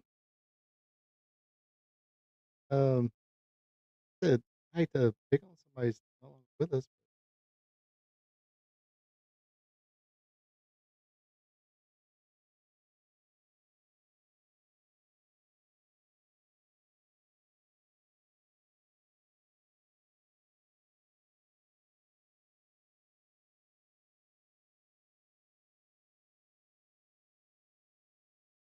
Thunderstorm here shortly. Yeah, not too bad. Got Jerry Lawler there, who is basically in the WWF at the time. Jeff Jarrett in the WWF. So instead of trying to make Ryan Christopher the top baby face, Doug Gilbert was kind of this. That dude's pretty underrated. Um, I think he was. Spellbinder looked like dude looked like a million bucks. Looked like dude could move. Just whatever happened. For some reason, I think he made a few appearances between 94 and 97 for the WWF. I think it was supposed to come in as another gimmick or not. Kind of same gimmick, different name. I think. Um, but yeah, like I said, I didn't see too much of Spellbinder, especially in Memphis at the time. Like I said, we didn't wasn't in Georgia anymore. They have Superstars Wrestling. Yeah, it's 94. I was a teenager, so I was working at a pizza place and work and going out, work and going out, work and going out, or well, weekends anyway. Work, go out, work, go out, work, go out. Monday come, school, work, go out, school, work, go out. Friday, that's something. It was, I guess it was nice. I forgot what year he came. So it's good to see, Lance Russell and Dave Brown there. Um, see Wolfie D. No PG-13. It's Wolfie D and Spike Huber. There were JC Nice was or Jamie Dundee was it? He was still wrestling. I bet during that time he was doing Jerry Springer shows. Yeah, JC Ice was or is Bill Dundee's son, Jamie Dundee. Um, they got to see Wolfie D. Of course, some of you fans probably remember early TNA wrestled by the name of Slash. That was Wolfie D. I remember when Slash came to Wildside and fan behind us kept yelling, "Wolfie D, Wolfie D!" Finally got his attention, gave him an evil eye. But yeah, probably not late in his career, but kind of downside of Coco Beware's career. Pretty much stayed independent. the rest of it. Yeah, he was wearing his him and Owen Hart were in a tag team called High Energy where they both wore those big old baggy pants. Yeah, I mean, like I said, not sure where, unless Jamie got fired or something like that. I have to look back on that. Maybe it was one of those loser league down type deals. I know they split up for a little bit. What year? And Huber, still in decent. I mean, bulked up. I mean, still pretty jacked. Kingfish there. Kingfish and his boy, his baby boy, the prince. I wa-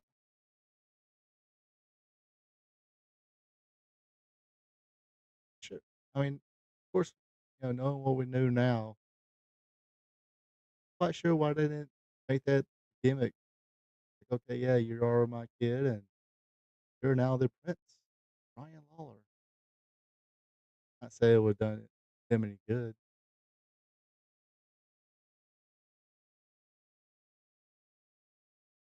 but I think Chris was he was pretty good. I mean, he was a guy who was easy to hate, but definitely in a good had some good skill type promos.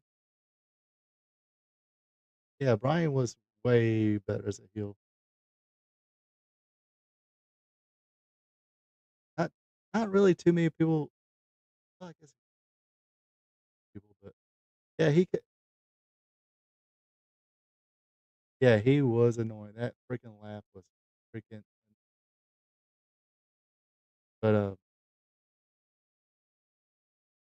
and when you try to do that laugh and be a baby face, it kind of was like, be kind of interesting. If anybody's from that area, remembers watching this, uh, did y'all, did you guys already know that Brian Christopher was Jerry Lawler's son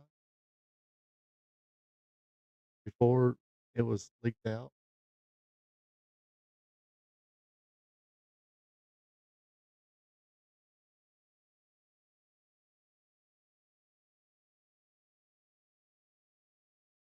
That's I really didn't have.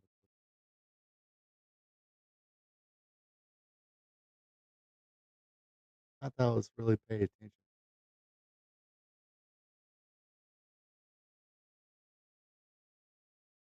but yeah, seeing here people who like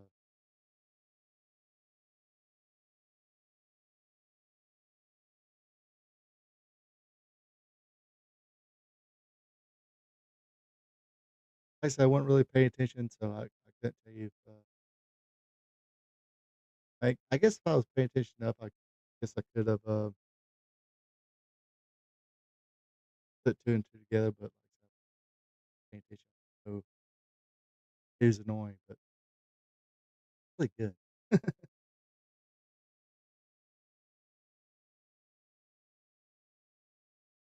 Like I said, this is a unfortunately Corey Graham's last run in wrestling because he retired. This,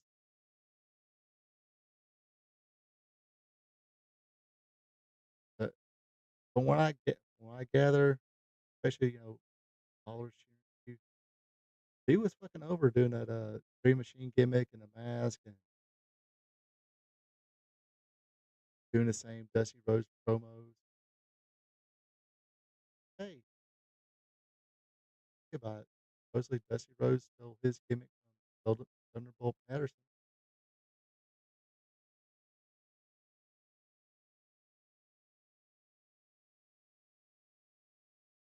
Right. But Troy did put his own little twist on it.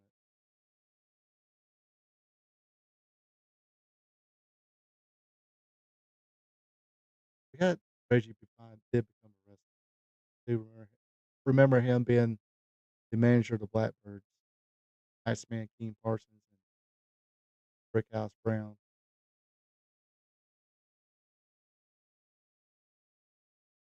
Anyway, it's going to be that time, boys and girls, wrestling fans of all. It's time to wrap this thing up. And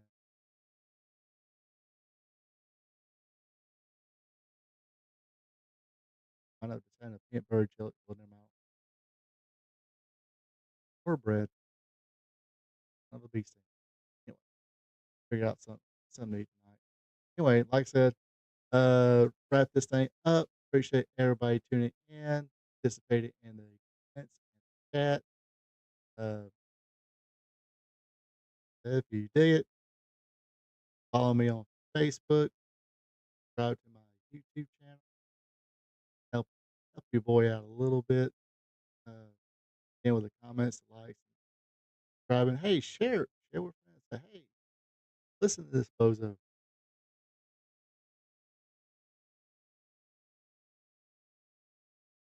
Anyway, you folks have a good weekend. Take it easy. And until next time. So long from the peach state of Georgia. Ronald Ray here saying thank you for checking out my video. If you don't mind, go ahead and click that thumbs up button, leave a comment, and share this video with family and friends. I would also appreciate it if you would subscribe to RP2 Vision, where I cover the sport of professional wrestling from yesterday to today. Now don't forget to click the notification bell as well, so you'll be notified when my other weekly content is available, like Wrestling Trivia Tuesday, WWE Raw Recap, and AEW Dynamite Recap. I also have 2 live streams. Every Thursday at 8 p.m., it's Spot Show Live Stream, where I discuss the latest news in professional wrestling. And on Friday nights at 8 o'clock p.m., it's Wrestling Gold Friday Night, where I discuss the good old days of professional wrestling. When wrestling was wrestling, wrestling was real because it's still real to us. Folks, have a good one and take it easy.